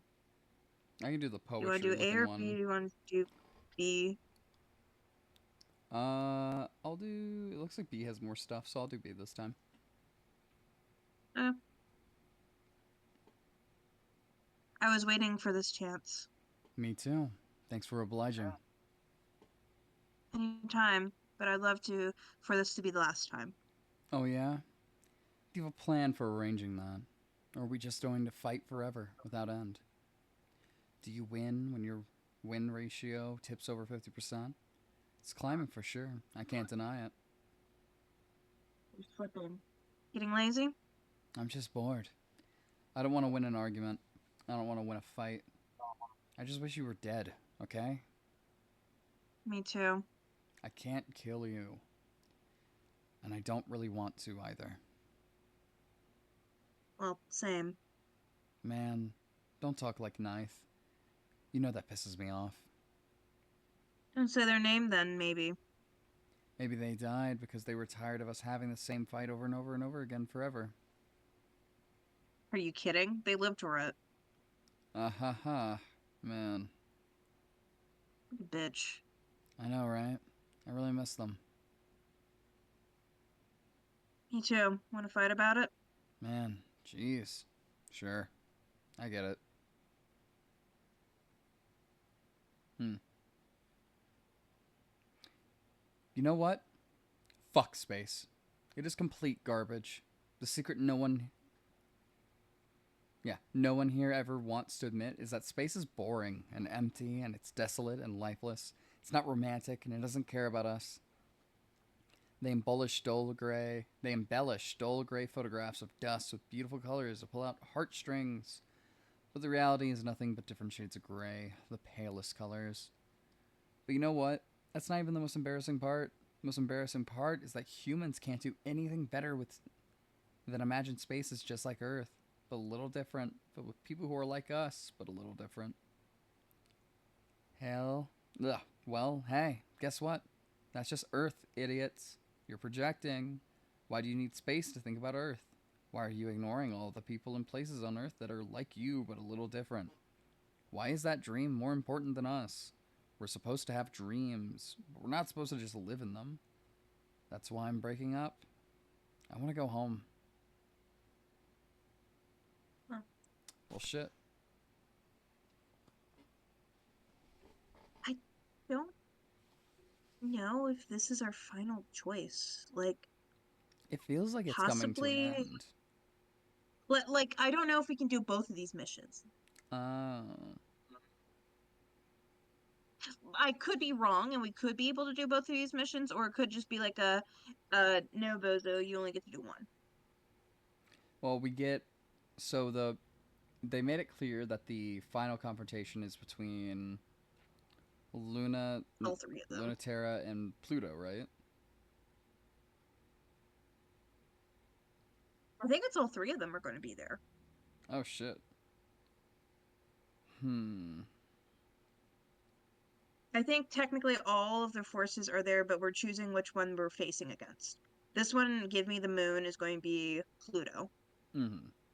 And then Earth and Metal is definitely Plastic versus Metal will definitely be um Saturn. Saturn and Lunaterra.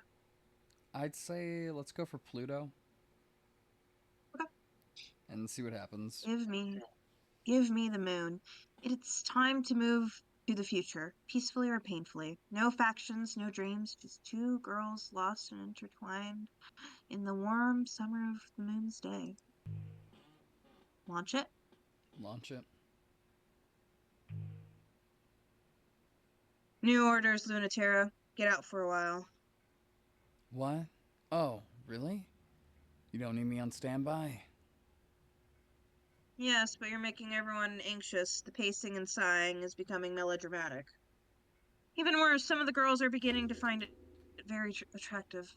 Show them some mercy and give yourself a break, please.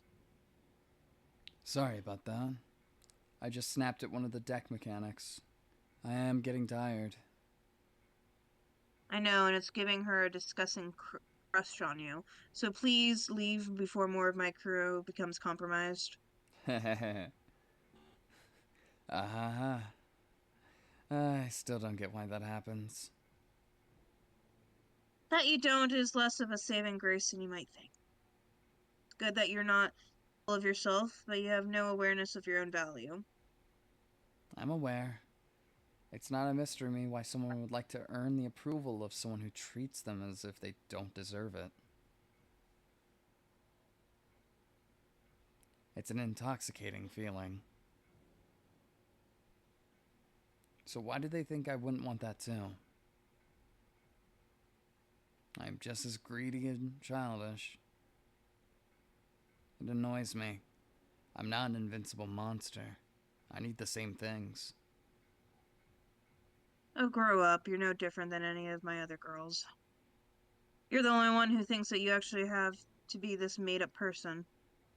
What, you think you're going to teach Pluto to not take on the burdens of those she cares about when you can't even throw off your own entirely self-inflicted ones? Hmm. You know, my girls aren't stupid enough to not see what a fool you are alongside your strength. They wouldn't find you so charming otherwise. Didn't you learn anything from your terrible relationship with my tragically pathetic niece? I. I learned not to pretend I could give someone what she wanted.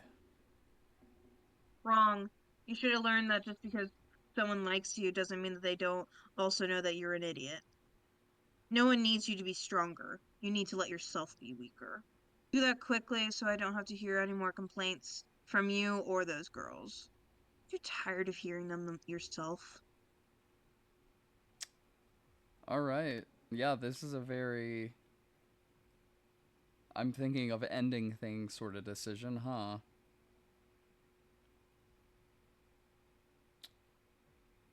Shit.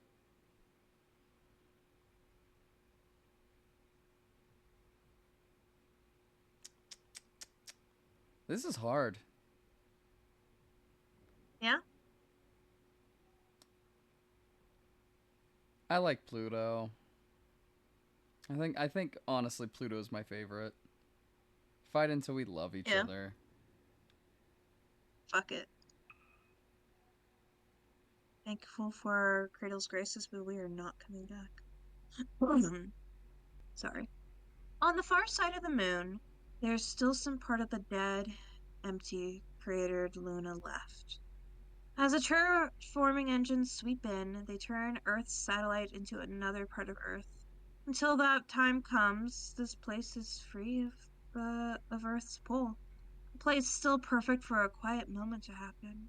In the empty clearing, surrounded by the weight and life, it's the perfect place for them to fight like ships do. The fighting that ships do, and not the fighting that people do. The naked sunlight and nothing else, Pluto looks so beautiful, spinning tiny galaxies with crude macula as she was always meant to. Of all the prototypes she piloted over the years, none suited her like this. From the awkward and embarrassing creature she used to be to the woman who promised Earth that there would be a new type of human. No longer the priceless tool of selfish adults, the pawn of space's dreamers, the princess who can remake her body out of tidal forces and stardust. She is just Pluto. The naked sunlight and nothing else. Even in the sworn and wounded ship, Lunaterra shines like she always has. Even with the hurt she has, one way or another, someday or another, every girl bleeds. And her mare Chrysium suffers alongside her. Drip of her wounds spins like a red constellation in zero G. She's rested, but some parts of her will never rest. The two of them have fought so much, so this shouldn't be a fight with nothing and no one else to think about.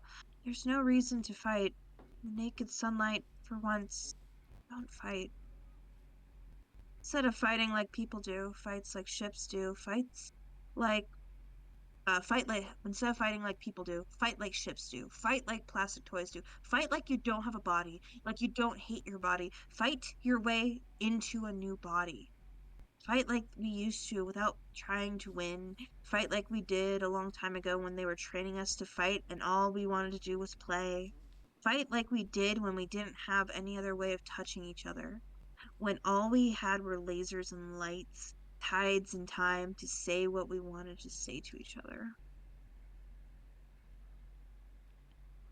I'm not gonna go easy. You better not. Since we're not fighting, I really don't want you to hold back. Lunaterra knows one thing or two about fighting in space. Lunaterra wrote the book. It's a kind of predictable story, so Lunaterra makes sure her enemies get sunk. You know this trick, don't you? I've seen Lunaterra pull it so many times. Fire off something to test the waters. Lead the target until they walk right into the shot. And play that game forever until they make the first move. Don't let them make that move until you know they won't be expecting what you do next. What you do next can be anything, as long as it is what they're not going to see coming. After you do it, disengage, like passing a secret. You know this one really well. The message in a bottle, slipped between bullets of hard light. She was the person who taught you how to blow a kiss. Pluto is the one who learned how to make out. Her ship is so big it makes Lunaterra look like a toy, but Pluto is even bigger than that. You have to measure in her in density, not mass. Then you'll understand. Pluto is the center. Lunaterra revolves around Pluto, like she always has. Lunaterra is too close when she tries to pull back from Pluto and too far when she's trying to pull in close. She's on a leash that extends through space-time however Pluto wants. Lunaterra's gravity is the tug that makes the tides go in and out. Pluto's gravity is strong enough to turn Lunaterra into a new shape. Lunaterra didn't invent this, but she loves to struggle through it. She loves to see what she can do, how close she can come when she comes in so close, comes in so fast, does so well but goes too far when Pluto isn't expecting. It's too fast, way too fast. Pluto's more off guard than Lunaterra expects. Lunaterra's moon of the sphere, uh, moon of a sphere crescents right into Pluto's chest. Lunaterra wants to scream, but she doesn't say anything. It feels deep enough to be scary, and Lunaterra only meant to nick her. What's wrong? We were having so much fun, and you look scared. Why didn't you. Why didn't you block it? Luna, I'm fine. See, you can't hurt me that easy. You're not that strong. I'll always be all right. Pluto plucks Lunaterra off by the forearm, gently with two fingers, like detaching a kitten or a bug. Sorry to scare you like that, but you lied. You said you weren't going to hold back. Pluto can seize Lunaterra by both wrists. She does that, Lunatera is quite awestruck by how safe and helpless she feels. The gravity pulling at her from Pluto is gentle but firm. Fighting ship to ship is the only time Lunatera doesn't feel naked, but she finally feels naked there too. It's not so bad though. Sometimes you have to let an animal bite you before it can feel safe. That's a thing you said once. See? I'm learning. I learned so much. I. I was. Huh. When I said that, I was talking about Mars. And you're just like her. Are you really okay? I really didn't mean to scare you like that. But Luna T, you're always overestimating how capable you are of hurting me. It's fine. I was the one who was dumb. Thought I could scare you, and you were way too smart for it. You did that on purpose, though.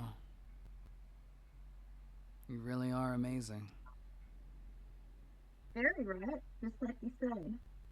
You could be like that, you know. You could be that way too, you know. Though, ugh, there's still It's good. stuff you can learn from me. Want to be the one to teach me then? I'd love to. Here, I'm holding you. Can you feel this? I'm trying. Go. Ha! You don't have Go ahead. to. You Sorry. good? I'll make the joke in a moment. Ha! You don't have to try. It shouldn't feel like you're trying. It's either easy or it's nothing. Uh, Commander Europa, it looks like their ships are making fuck me eyes at each other. Ignore it, pilot. Oh, yes, ma'am. You know, it's harder for me to take it easy than try hard. God, this really is That's just why you're, innuendo, huh? that's why you're so amazing. I'm so lazy I never want to work ever. I'm always looking for the easiest way to do things. That's not true. It is. Then why are you so good at everything? I'm not. You are.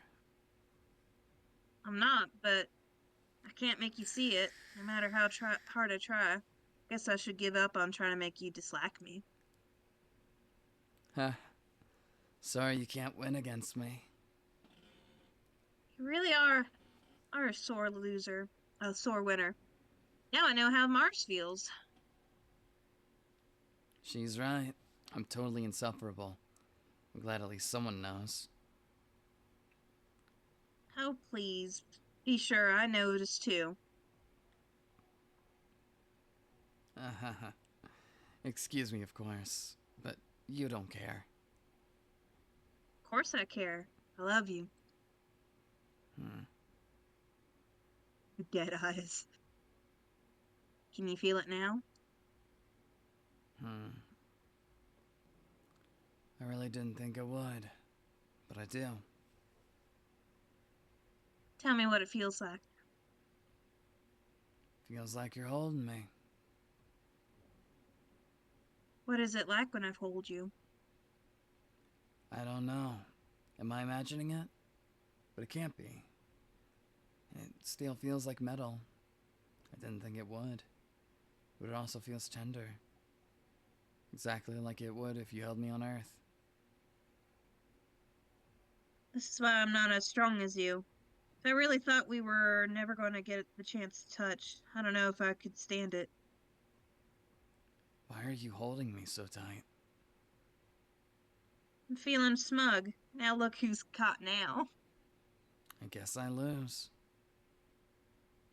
You totally lose. Don't tell anyone. Are you kidding? I'm going to brag about this for the rest of my life. Aw. Oh, we didn't go to date. You fool! I was a Ha ha buffoon. I was a ha! buffoon. Ugh. Anyways, Yeah. yo, I don't think there's any way of us not siding with Cradle's Grace's. Yeah, I really like Pluto. She's wonderful. Oh, there's only one thing left. Yeah? Oh, only one male. You want to do comms or male? Let's do comms. Did you notice, Lunaterra? Our base is now not far from the Sea of Crises, where your ship self was made, where you were first sorted. It's nostalgic, isn't it? Ah, it is, isn't it? Reminds me when we were fighting some theoretical alien, existential threat, not each other. Would you prefer those days? I don't think so. No, I definitely wouldn't. I like being less stupid. Fighting with people is better than not even thinking about people at all, instead of fantasies. Aren't you going to say that's still your problem? No, I drilled it in you like little soldiers. I drilled you like little soldiers. I taught you the opposite too well, but I wouldn't mind if you had second thoughts. Europa, do you feel guilty? We should all feel guilty. But me and my peers especially, we caused this conflict to be played out, and we failed to teach you well enough to endure it. The future we had hoped you would live in was too childish for you. I know. I'm not upset. Ugh, I'm not upset about that. Or I would have. Ugh, God. Or I would never have come back here by your side again. I don't want your guilt. Or my guilt. What do you need, Lunaterra? I would like you to give me your orders. Without guilt, or regret, or expectation. Of course. Though I raised you terribly, Lunaterra, I have also been quite proud of you. She's always been so good. It's scary. I can't deal with good kids. That was Nick's job. Huh, true. But I don't hear a reason to trust me. Or are you going to ground me? You're my student, Lunaterra. I don't have to trust you. Trusting you is not my concern. I can't keep you out of trouble anymore, or even tell you what to do. I can only advise my last remaining student. Whether you listen to me or not, to that girl or not, whether you fulfill your duty to the Memorial Foundation or betray us once more. Hmm. You're getting too permissive in your old age. I've always been permissive, and I've always been old. I thought you said I was in charge. I will advise you no matter what decision you make, Lunaterra, and not quietly. Then what's your advice, since I'm just going to do it? Don't get out of dealing with your ex by indulging your death wish. That she's not my ex. Were you not together? Or is it not over?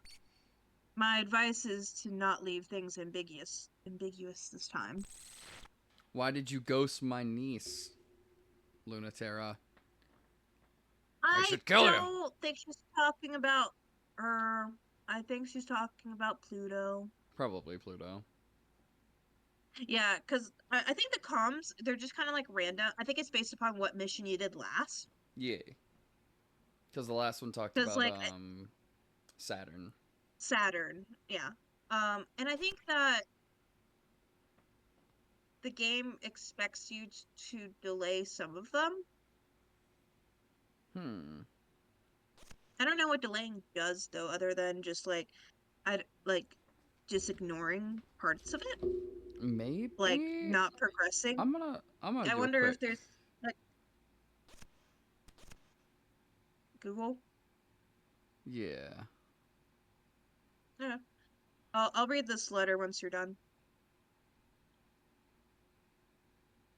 Oh God.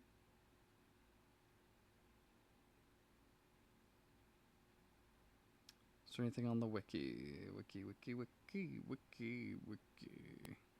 Official website, maybe? Careful about spoilers. I am being careful. I'm not going to click anything that's going to be a big like a character thing. A to Z would probably be best. Uh, bu- bu- bu. Nope, stop.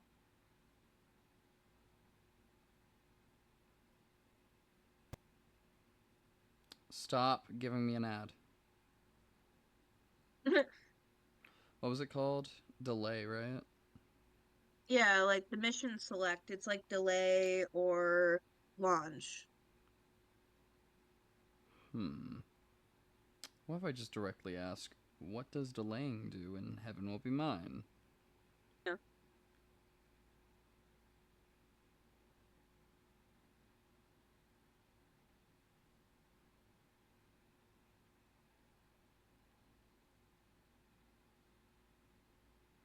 that's not helpful. What? I tried looking it up and it did not. Yeah, now it's I just got talking a about lot a of like bunch Bible of stuff. God stuff, and that's not helpful at all. I don't want God stuff. I want about the game. Whatever. Oh well.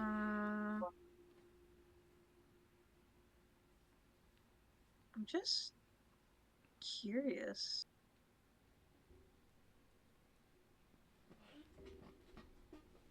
I'm just gonna look at a guide. Where to start? Playing it out. Uh,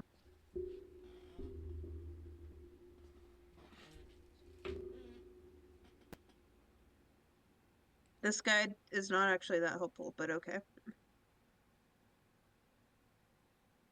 Oh, Hmm.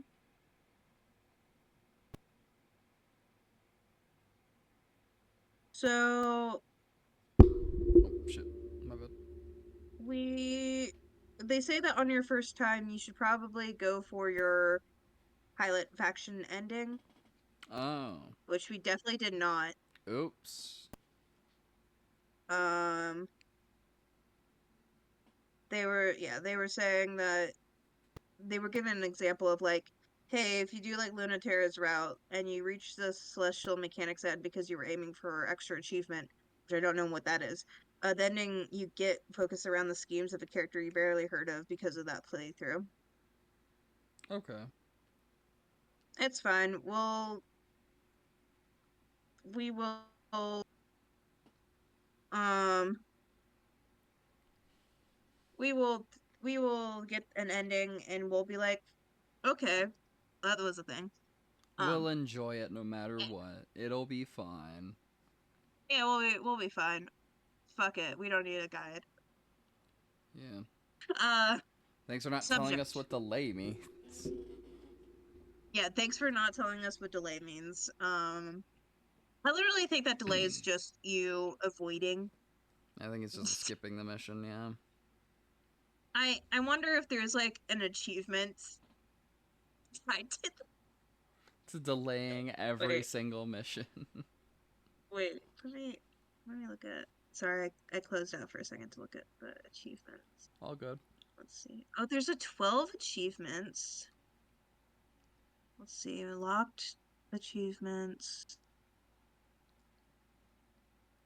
Oh, so it looks like the endings are only tied to what your alignment is. Mm-hmm. That makes sense. Hmm. At least the like there's like three endings tied to the achievements, and then I think that there's other achievements just doing things. Existing. Um, Yeah. the well for doing other stuff, but yeah. Anyways, close up. Subject: the existential threat. Origin: pilot program. Training document leaked. Author: Memorial Foundation Native Spirit Archives. It was composed of solid light and arrived in multitudes. They never arrived in the same shape, pattern, or texture twice. They were more memorable but indistinct. They were like and unlike things that we have seen on Earth. They could not be touched except through gravity. We could not determine where they came from, but they were always heading towards Earth. We feared what would happen if they passed into Earth too much to learn what their intentions were for coming here. And our pilots defeated them without fail, without hesitation, without resistance, flawlessly, beautifully, and obviously. The truth has always been that the existential threat is much weaker than humans, no matter what we call it. There was a refusal to name precisely at all times the substance and nature of the existential threat. First of all, by referring to it as an existential threat, Memorial Foundation International jargon, rather than the local cultural name, the common local cultural names. From the failure of the Scout program on Earth, again, aka this is, I did glean from the thing that Luna Terra's route, the route that we're on right now, is the most aligned to like the behind the scenes of what's like going on with like We Know the Devil and stuff like that. Okay. For instance, the Scout program is like they're directly in the same universe, it seems. Okay. Program from the failures of the Scout program on Earth, there was a desire to both separate the pilots as much as possible from the earthly preconceptions. We did this to understand the new ways in which our pilots could be human, and we did this also to understand how the existential threat could change in corresponding ways, complementing their new humanity. Existential threats are always weaker than us, and they have always have but they have ways to do what we do not. And they are always waiting in the corners of the world, looking to overcome us in other world ways. In the case of the existential threat as it existed in space, we created a weapon, the Karun Macula, powerful enough to defeat them once for all, and single-handedly. And we did so, and we lost every reason to be in space, and we ended all mystery and possibility. So it is surprising that in filling the void, it became the pilots who took the role of the existential threat, as it is known to occur in rare occasions on Earth. Hmm. Yeah, this is directly, hey, we did well in space. Unlike the there was failures with the Scout program, which was to fight the devil. And I think they just called it the devil. But I think in that case, the devil is just like this existential threat that was Yeah. just called the devil back on Earth. Hmm. And because over and over again, we know the devil, they were like, well, two people can defeat the devil because the devil is weak, weaker than a human. A child can defeat the devil. Yeah. Um, but interesting enough, like without the other, something else will become othered. Yeah. Um, yeah, it's very That interesting. makes me wonder which game technically comes first chronologically. I think We Know the Devil comes first chronologically. Because of the problems with the Um, scout program, quote unquote. yeah, I mean, obviously we don't know what's happening on here. I think We Know the Devil happens first. I wonder if the wiki says what year it's supposed to take place in. Well, all these have been like Uh, 1960 something and whatnot. uh, We Know the Devil, well, the though, latest, feels just so 2000s. so we know that right now it is the 1980s Yes. because it's actually 1980 something right now because we have that most recent thing where it's like January is when everything's going to come to a head. Yeah. All right. Plastic versus metal. Earth has promised to let the children of space sort themselves out for now. But their machines of war guard the way back home just in case. When Saturn and Lunaterra meet in a chance encounter, the true terror of humanity stares them down. Launch it. Yes, ma'am. The fleets are already in motion. Are you ready? No problem. I'm only worried about that trickster from Celestial Mechanics. No end of trouble. You don't sound unhappy about that. I suppose that trouble will end soon, one way or another. Simply recon this time, but it's on the near side of the moon. And the Earth military is there with autonomous devices. They're in very high orbit, but they will descend rapidly if they notice gravitational variability. The ship itself is a shape intended for humans to exist in space outside of Earth's pull. It isn't intended for war. The military is there with the most directive intentions, so don't let them achieve it. Funny that the planetary sphere doesn't seem to think we're on the same side. There's nothing funny about it. We are not on the same side. We are complicating the problem. Can't let it go as far to if we can't let it go as much as Cradle's Graces or um, Celestial Mechanics can't. Earth has graciously allowed us considerable leeway in dealing with the closing of the space program on our terms. Broken and naive as they find us, Memorial Foundation International begged them to let us try to bring the wayward children back home bloodlessly. So we should be thankful that they are just watching and not sending to rout us. Most of Earth would find the loss of any human life in space unacceptable, but less and less of Earth considers us fully human. Oh no. So the mission isn't just to protect any stragglers. Any stragglers from getting themselves killed by the forces we're trying to save them from? God damn. Ugh. You don't think we can trust them? If I trusted them to handle it, then I wouldn't have led you, the children of space, to fight this conflict. Do you think we can do it? Bring everyone back to Earth? Brack. There's there's a reason I'm not having you interfere with the opening of the gravity well. Everyone will be in one place at least. What Celestial Mechanics and Cradle's Graces hoped will be their salvation could be ours too. Not in this ending. We're on a tight deadline for something that might be that possible. Win what's in front of you, and don't worry about that later. What do you want to do? They hide together in the peaceful moon's winter night. Cool.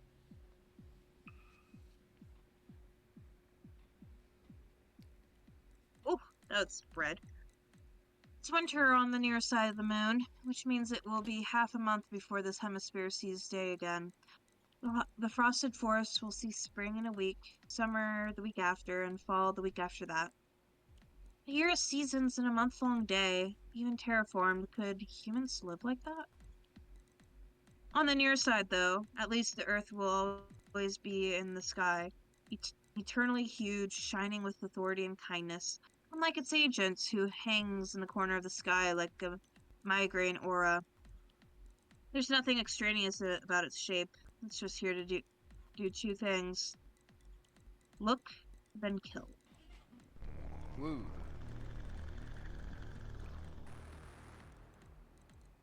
When Saturn flew a millimeter too high, the autonomous military unit looked, then killed, but just too slow.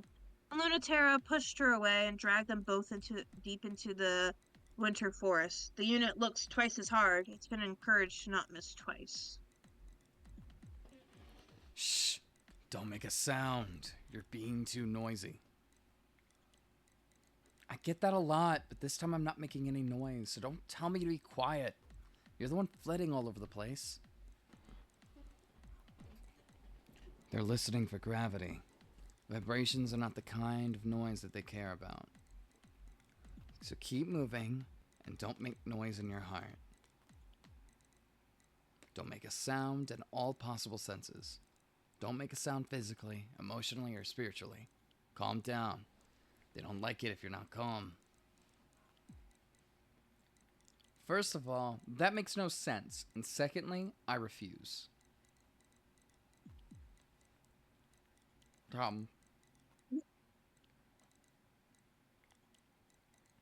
I don't think you should die. So think of something else to do instead. because they can kill you. Unlike me or any ship self. So think about as little as you can, okay? And keep your tidal reactor's output to a minimum. It helps to make yourself be like an object. You'll be a thing that other things happen to, rather than an agent. That's what it's looking for. Agency. So it can make it seize immediately. You know, I'm absolutely super good at that. I have a lot of experience with it. So I'm absolutely not going to. Well, me too. That's why I suggested it. But you're right. I shouldn't have suggested it like that. How about this instead? Start by thinking about the Earth. Oh, it's getting closer. The autonomous device becomes visible instantaneously. It doesn't look anything like a ship self and bears no resemblance to a human shape, because there's no intention for its design to accommodate humans. That's the opposite of what it does. It has nothing to express, only a function to perform. What did I do? Probably thought too hard about Earth. But shh, all the same. It's so creepy. That's supposed to represent Earth? It doesn't even look like humans made it. Really? I think it's rather appropriate. It doesn't look human at all. They can detect an artificial gravity reactor. But they don't really know what to do unless they can lock a target and kill it. So if it can't verify what it is, it won't do anything. It feels so heavy, suddenly. What is this? I'm telling you, that's the Earth. Real gravity. It's very, very heavy. You can feel its authority. That's the gulf between us and a planet. I know that. I guess it feels really different to feel it in person. You were saying a way to avoid it? Do you remember being a normal kid, even for a little bit? Or do you remember the last time you acted convincingly like one? Obviously. I was a really good kid, you know. It's checking your gravity against a script, and it thinks. Sorry, it doesn't think. It just checks that variance. Aren't I pretty excessively varied by now? Just wait there a second. It's hard to teach on the spot. It's not that I don't know the idea. Ugh, how are you so good at it? Sounds like you kind of hate that I am. I promised I wouldn't die, but I'm mad I have to go. I have to do this. On a kick, Terra crawls slowly through the frostbitten green crater to where Saturn is curled among the cold desert junipers. The dark, barely perceptible, I'm Perceptible. just going to roll with it. Perceptible, thank you. Dot monitors them in the pale earthlight, so precisely waiting. It's easier to hide if their ship selves are turned off or as close to that as a ship self can be. So they climb outside to the cold lunar winter to wait. I'm here. Are you doing okay?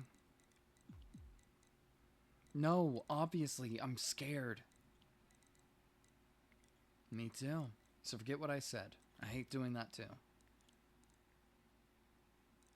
You warm? Laying there? Really? Right now? What? Fucking. Anyways, Oh, say the lines! Oh. Oh, God. You're not warm at all. But at least your boobs are soft. Yep. The autonomous unit doesn't like flirting, huh?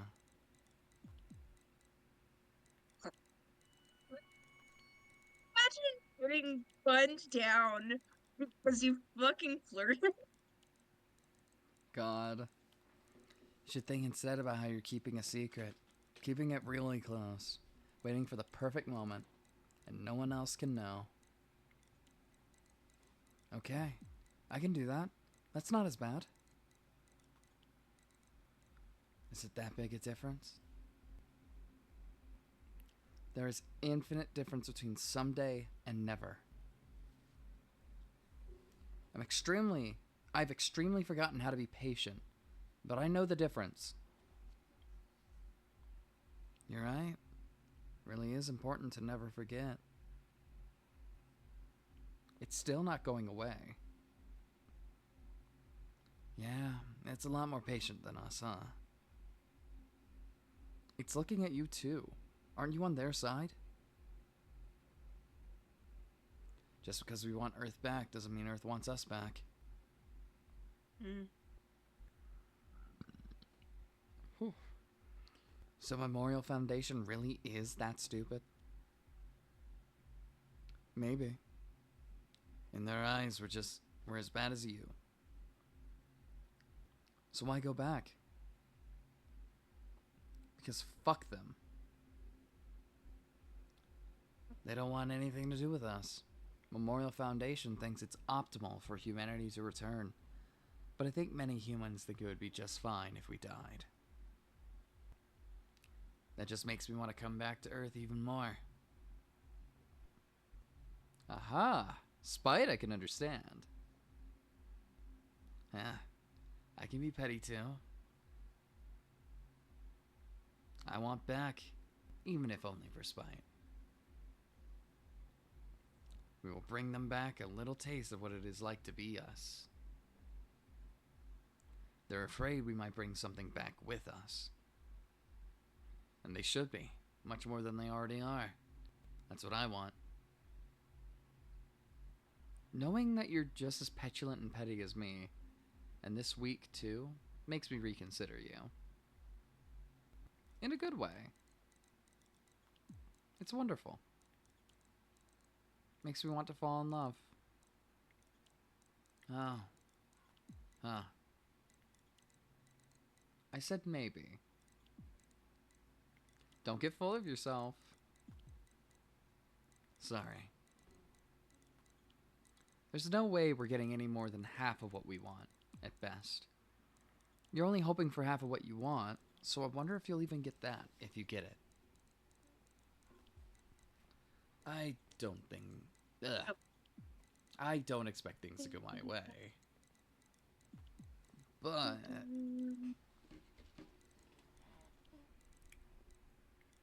But you know. You know. Hope you're coming along, wherever it is. Oh. Truer than you know, LT. Whichever way we go, we're going together. In this cosmic glow, we're going wherever we're going together. I love you. Get used to me now. You made me go upside down on purpose again. You're so good at evasion, but scoring a direct hit is so easy. You win. It'll be nice to see the end of every world, but this one alongside you. See? The machine's already bored. Or not bored, but uncomprehending. Then it lost interest. But I'll stay here with you until it leaves are good. 'Cause fight or flight. Petty bitch to petty bitch. Lab rat to upperclassman brat. What, really? Do you maybe love me too? Day 9. Yeah. You want things long distance? You want to break up? You want to fight? A messy fight and get back together? You can't have it both ways. How selfish can you be? Humanity breaks up. or humanity gets back together. Which is this? You want to still be friends? It's never going to happen. You want us to be different and together? No. There are some lines you can't cross. Change too much and you won't be human. Change too much and we won't understand or recognize each other. We don't have hearts strong enough. Luna. You know I wish we did. But I know they don't. But if you come crawling back, they'll accept you. If you leave, they will let you. But they'll kill you if you try to change them. Thanks, babe. But I'm still an idiot.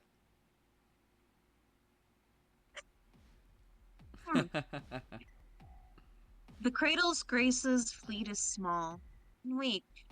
They're desperate. With the dream of space dying, there's no time left, no chances left. The decision has already been made. Humans don't need space. It's one thing to go home, another to leave forever. Both of those are just up to those in space. Neither of those require the strength to pull its humanity from its cradle. It's a strength that no one has, and no one should ever pretend that they have the strength for it. With all the cradle Grace's hopes and dreams, Pluto will still try. Pilots bow out as the conclusion of the conflict becomes evident. No, it is now, truly, a war, because the autonomous military units have been arrayed against her for her transgression. There is no longer a fight between humans of space, but a war within the Earth. The autonomous units ready their weapons, and in unison they fire to kill. As if their trajectories bend away from Pluto, blushing at the sight of her. They refuse to meet her gaze, as expected. Crude macula will convert the gravity well directly into the space and time and culture necessary for the future, and they will steal that future from her piece by piece by piece by piece. It is unexpected, but not unprepared for. So wave 2. Wave 3. Wave 4. Wave 10. Wave 36. Wave 150. Wave 40. 460. Wave 1000. Wave 5569. They know she's not invincible. They know her real truth, that no one who loves her can see. They have the patience and power to take it apart, piece by piece. They will strip her down, atom by atom if they have to, until she loses mass and gravity and becomes only a girl again. Pluto wouldn't mind if they were trying to kill her, but they have a much more important thing to kill. Cradle's Grace's future. The future of humanity as we know it depends on it. For that, they will annihilate hers without hate. For only human efficiency and uncomplicated thoughts in mind. Join us or leave us. Only through the autonomous proxy can Earth give up on the inexhaustible empathy of the human soul. Only through a proxy can Earth divorce itself from the longing that the Memorial Foundation had fought on the behalf of, to value their own life above all else. They will do anything, everything, to protect themselves from death, especially at their own hands. For ship selves can only change others and never kill, and that is the fear of Earth above all else. The flawed, pathetic conscience of humanity, playing catch up to its own mistakes, doing more harm than good. So heavy. Even Pluto can't bear it. How can she not respond to their pathetic self-destructive feelings? How could she say no when they need her so much? She can't. Acceleration tearing through space-time, crashing through autonomous units at impossible speeds. Solid light, white and gold, bent and bleeding lamps. Luna Terra understands. Over many years, after so much training and teaching, with dynamic technology, how to speak the word no. Your spear can write it, and it does. Sorry. You really should be. You really don't have any mercy. You really need to learn how to hold other people's feelings. Sorry for not knowing a better way to do it. But I'm not sorry for doing it. I don't care how they feel. I just care about you. The autonomous units fall in disarray. They don't know how to match her speed. Luna Terra rejects their attempts to comprehend her. You're the worst. What am I gonna do with you? I didn't even want you to do that. Sorry. I did what I wanted to. You do the same for me. Even in my foolish future. If they could pull her empathy for Earth, they can also tug her desire to be free. And celestial mechanics have so many ways. One is called an eversion impulse. Impetus. Hypetus hates fighting. He never wanted to develop the ship selves. He would have preferred a simpler and less vulgar solution that didn't require bodies at all of any kind. He is the first betrayer of the celestial mechanics dream for a new kind of body. But he understood it because everyone can understand the dream to leave these bodies. And what was the name that he gave to the instinct that drives humans to abandon what is for what could be? The inside out impulse? There's still a, there's still time for his masterwork. Pluto can be that linchpin if she's pushed far enough. And the gravity's Schwarzschild radius expands that to the point at which she cannot escape. Past the limit which humans can no longer exchange information, past the limits that it becomes impossible to regard each other as human. He just loves a win-win scenarios. Humanity's discarded children will be free of their obligations to be human. Humanity will have a physical, unified enemy to chase through their pursuit of space. Any Hypatus will have sown the seeds of a single binding unified culture theory, a white void that will bend the universe to a single set of physical laws. A simple process of autonomous drones injecting degenerate mass into the gravity well is all that is needed. As far as Hypatus holds, as long as Hypatus holds Pluto off personally in his Ronschflops, he even has a plan for Saturn should she choose to just this moment to betray him. The perfect plan. Like deactivating my access permissions remotely through a back door? Overwhelming me with a mass production string of hearts or string of pearl series?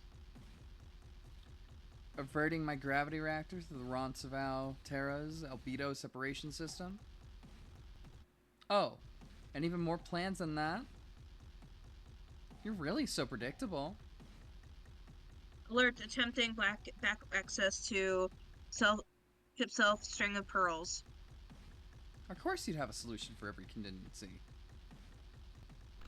Error. Unable to find string of pearls series 00. Backdoor switch activated on mass production string of pearls series 1 through 13. You're so stupid. I don't have to outsmart every single one of your genius ideas. Sortie orders are fielded for the string of pearls series 0 through 13. Ronsvox Terra is designated as their primary target.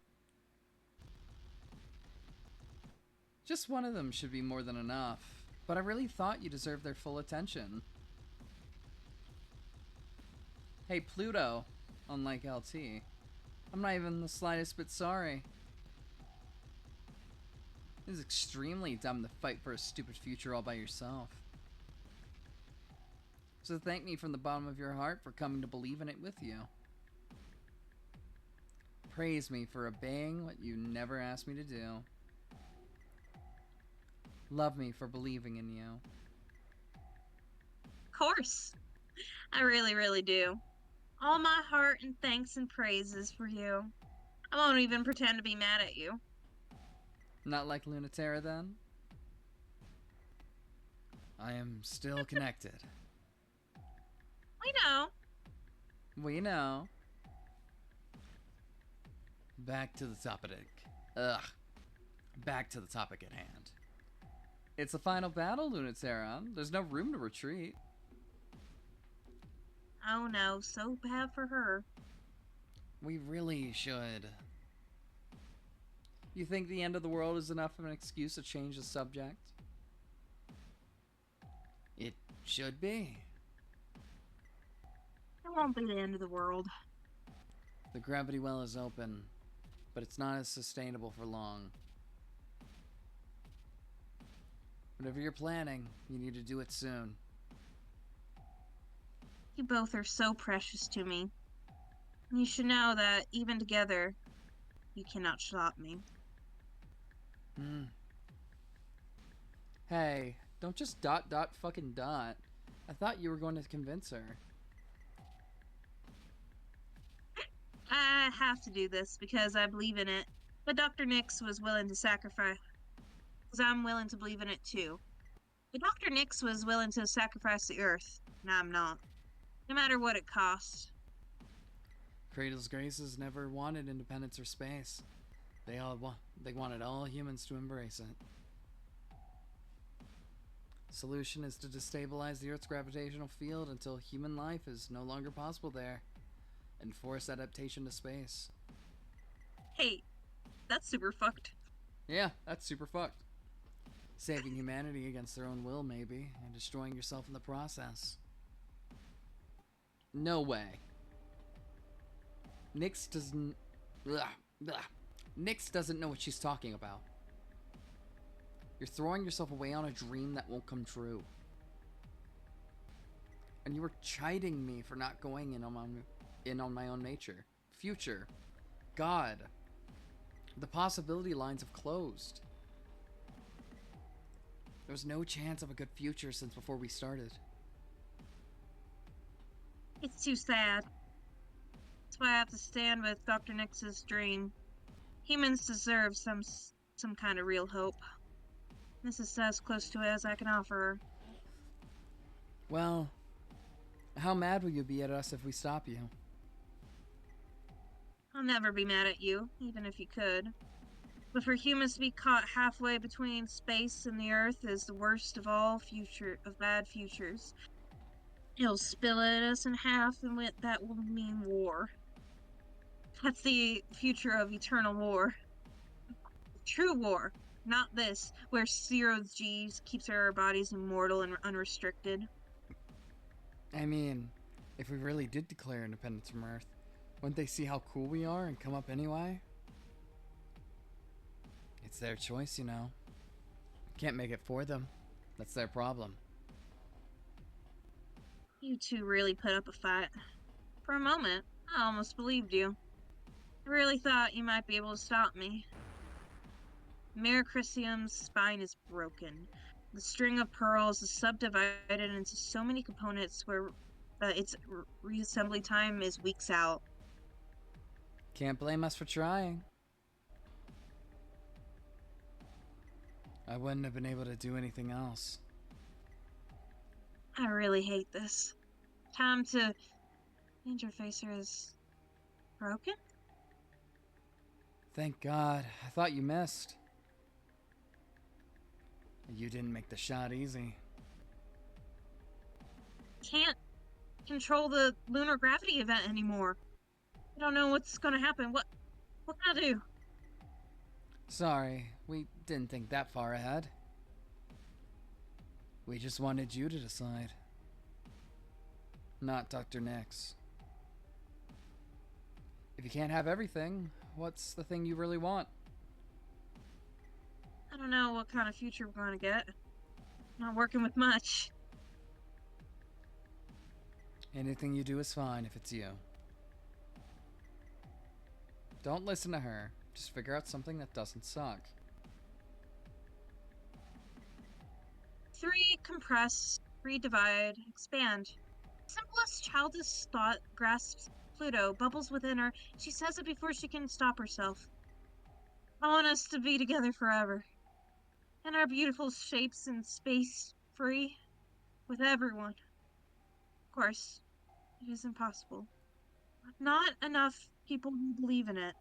Earth is the primary body of this system, and the medium point between our gravity and its gravity is still deep within Earth. Yet, it cannot pull us down anymore. That will never happen. We are still in space, and the future is uncertain, and if we can even sustain it. But I declare war on Earth. Come get us again. Come find us again. I dare you, I challenge you to prove it once again. What foolishness. Humanity will happily oblige. Yet they find that their autonomous troops are crushed before they can reach us. Humanity will have to fight us again, on our terms this time. Fight us like children fight, again, with bodies of plastic. Pretend. And if you want to fight us, you'll have to be like us. I meant it when I said I wish Pluto was right. I also meant it when I fought otherwise. Who doesn't want the perfect future? Happiness for all and no one left behind? But there is a secret. We don't need a true ending. We can make a true ending out of any ending. We can make it without the true end. We can make it out of the best ending, or the second best ending, or a bad ending. Some of these might be bad endings, but we're gonna keep going. Beyond the part where there's an ending. Till it's something else.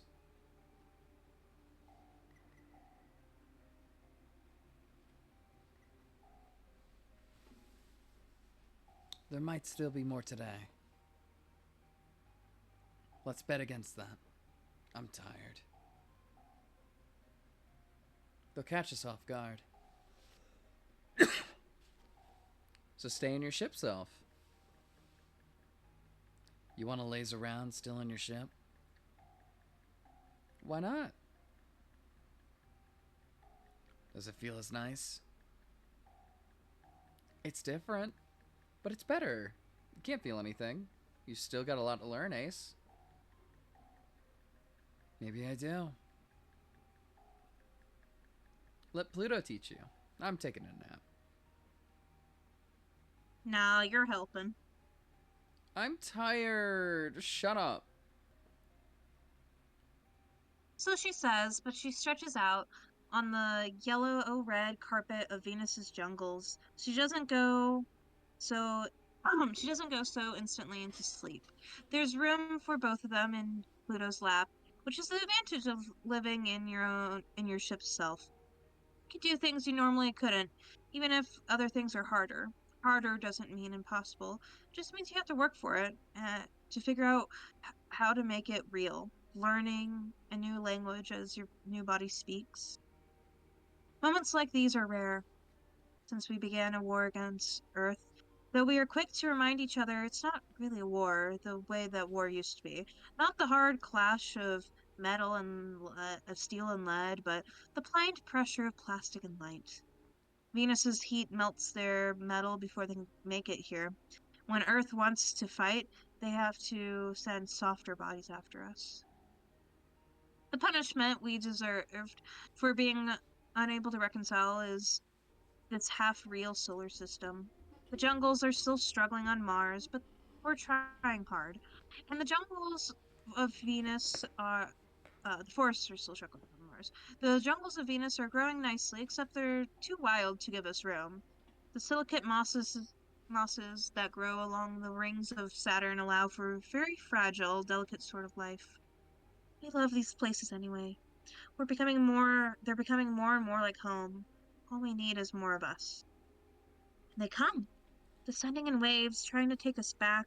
We beat them back every time. Sometimes one or two look around and decide they stay here. There's more of us. Sometimes they succeed and take one of us back home. And then it's just as fine with us. We should go where we wish, live as we wish, and if our sisters taken home, they can bring a small part of us back to Earth. That can't go unchanged. As Pluto always said, this future no one wanted is the only future that leads somewhere. A future she couldn't hold and still can't hold, but she doesn't need to. We are holding it with her. We are holding it together. All together, we can hold this future. Earth isn't ready to accept us, and we are not ready to forgive Earth. It's okay. We don't have to be. Let's just fight about it. Fuck over it. Break up and get back together again over it. Lose, we lose on on the terms we set, and that proves our point. So, haha, we win. If you hate that logic and think it's stupid, come over here and mess me up about it. Come here and make out with me about it. Hmm. Yeah. I like that ending. Hey, look at this. We got 3 achievements. So yeah, I think from my perusal, the endings are tied to to not Percentages. necessarily your character, but yeah, to percentages. Um, I think there's some special stuff, like special insight that you get obviously from each character, Mm-hmm. but I don't think like the routes actually change. Well, I don't think the endings actually change. The routes obviously Yeah. change. It But seems, based on what that was said, that there are literally only 3 endings. yeah. Like, there is no true ending to this. There's just 3 separate ones for each of the routes. Yes. Which I like that. Yeah. I think this was a nice one, even if we didn't go the quote unquote right, like we didn't stay loyal. I feel like staying loyal goes against Yeah, I think staying Lunatera. loyal goes against the point of this game. Like, Yeah. because none of them stayed loyal in the end of this route, you know? Which I like. Technic yeah, technically they got the Cradle's ending, I think. Oh, yeah. Yeah. I guess a better way to put it would You got the be fuck Dr. Nix. What the fuck, yeah. dude? That's a little too far. You want to know what the ending what the so I got achievements. I got 3 achievements. I got the Seas of Crises, which is beat the game as Lunatera. Mm. And then I got Childhood again, which is beat the game with the Cradle Graces ending. And then I got I've never betrayed anyone in my entire life. Play as Lunatera and get an ending other than the Memorial Foundation. Yep. Yeah. But I also think this makes the most sense, surprisingly, for Lunatera because Lunatera had like betrayed the Foundation to be with the Cradle's Graces and then came back. I feel like more if we were to do this again, we would find out from the other routes that they're all just kind of, except like weirdly enough maybe Saturn. I would be surprised if they all, like Pluto and Terra, whatever, Lunaterra, there we go, have both like betrayed their own factions at some point. Yeah, because Pluto was originally part of. They were I mean, technically, they. all technically part of the like Return to Yeah, Earth yeah. faction. Memorial It seems like Foundation, which I think, go ahead. honestly, as time went on throughout the route, I became more sympathetic to the route that we didn't do. Yeah, Like, yeah, like we didn't side with them, but like as it kept on going, I was like, oh, they're not being like, well, they are being authoritative, but like they're not like being like, hey, fuckers, no, you can't just run off. It's like oh fuck, Earth is going to fucking blast us all out of space, and we have all these like young adults that we had as like child pilots that are out and doing stuff because of us. We fucked up. We fucked up. These are basically our kids, and we just sent them to war. Fuck. Yeah, yeah. From what it, Uh, from what I can tell, yeah, I go will on. say, it seems like each of the quote unquote main characters, like when the split happened and they made the different factions, like Pluto went to Doctor Nyx because I guess Doctor Nyx claimed Pluto. What was it? Idibus or whatever the fuck. Iapis, Iapis. There we go. Iapetus, Iapetus. Iapis, yeah. Um, I'm guessing it's a he, took Yeah, it's him. Saturn because Saturn was Mm-hmm. just a goody little two shoes and he very much enjoyed Saturn. And Yeah. then Europa was like, well, I guess I'm taking the soldier then. Yeah. I The one I over raised time, myself. yeah, Like, they over took their own time, kids, basically. yeah, yeah, they did. I grew to like Europa more as it I, went on. God, I Cause I, really liked yeah, Europa. I think all the characters are really strong. Like, I yes, like that they introduce Saturn to you as this like hot-headed freak, and then they keep the freak angle because Saturn's a freak. But they like fucking pace her down a little bit when the time is needed for it, and I very much enjoy that. yeah, yeah. Um, Fucking Pluto was just amazing throughout. I love Pluto. I don't know why, but I just really like Pluto. she's just very genuine in that she wants everyone to, she wants everyone to be together. I like the accent you added onto Pluto too. I think that did wonders for it. The beautiful, beautiful, thick Southern-ish You did a bit of accent. a southern accent, just a little bit of a southern belle to it, and I really enjoyed it. There's a Southern in it. You didn't. E. It wasn't like too thick either. Like it was just a light tap Yeah, of it, which was really good. yeah.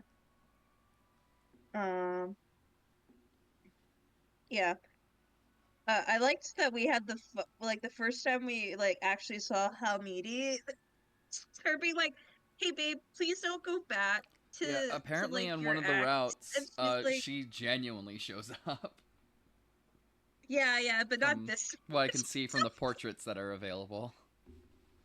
Yeah, because I know that Hamidi has her own portrait. I know that Hmm.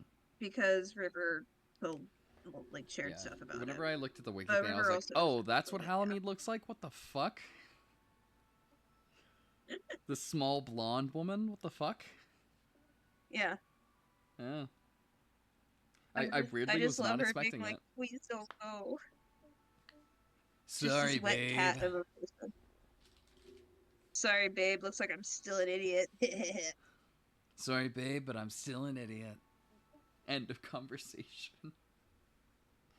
Yeah. Uh, we could always come back to this, I think, and do another route. Yeah. Um, I think at this point we're tuckered out at visual novels with how much reading we've been doing. Yeah, I'm good to take a break. Yeah, do we want to do a horror game next time? Sure. Awesome. I won't I actually be have available one that next I've week been looking though. at. Yeah. God, I I'll have could to skip probably next week, do but yeah. next week. I could do Lost in Vivo since I think that one's a quick one actually. And then the week after, there's one that's free on Game Pass called Still Wakes the Deep, which is super Eldritch inspired, and you're on an oil rig in the middle of the ocean. Oh, Yeah, yeah. it's brand new. I've heard great things about it, and I think you'd want to see that as well. So we can do that the week Yeah. after. Yeah. Yeah, I won't be available this coming weekend, but Yeah, understandable. I'll definitely be here for the one after. Awesome. Yeah. But yeah, to Great. anyone who is here or is watching the VOD, thanks for coming out. This was a Yeah. pretty good experience. Yeah. Bailey, thank Well, you for showing me these two extremely queer visual novels. thank you for making me finally play Heaven Will Be Mine because I definitely have been putting it off. Oh yeah, it happens like that though. Yeah. Yeah. All in all, goodbye everyone. Bailey, that's your cue. Yeah. Goodbye. Jesus.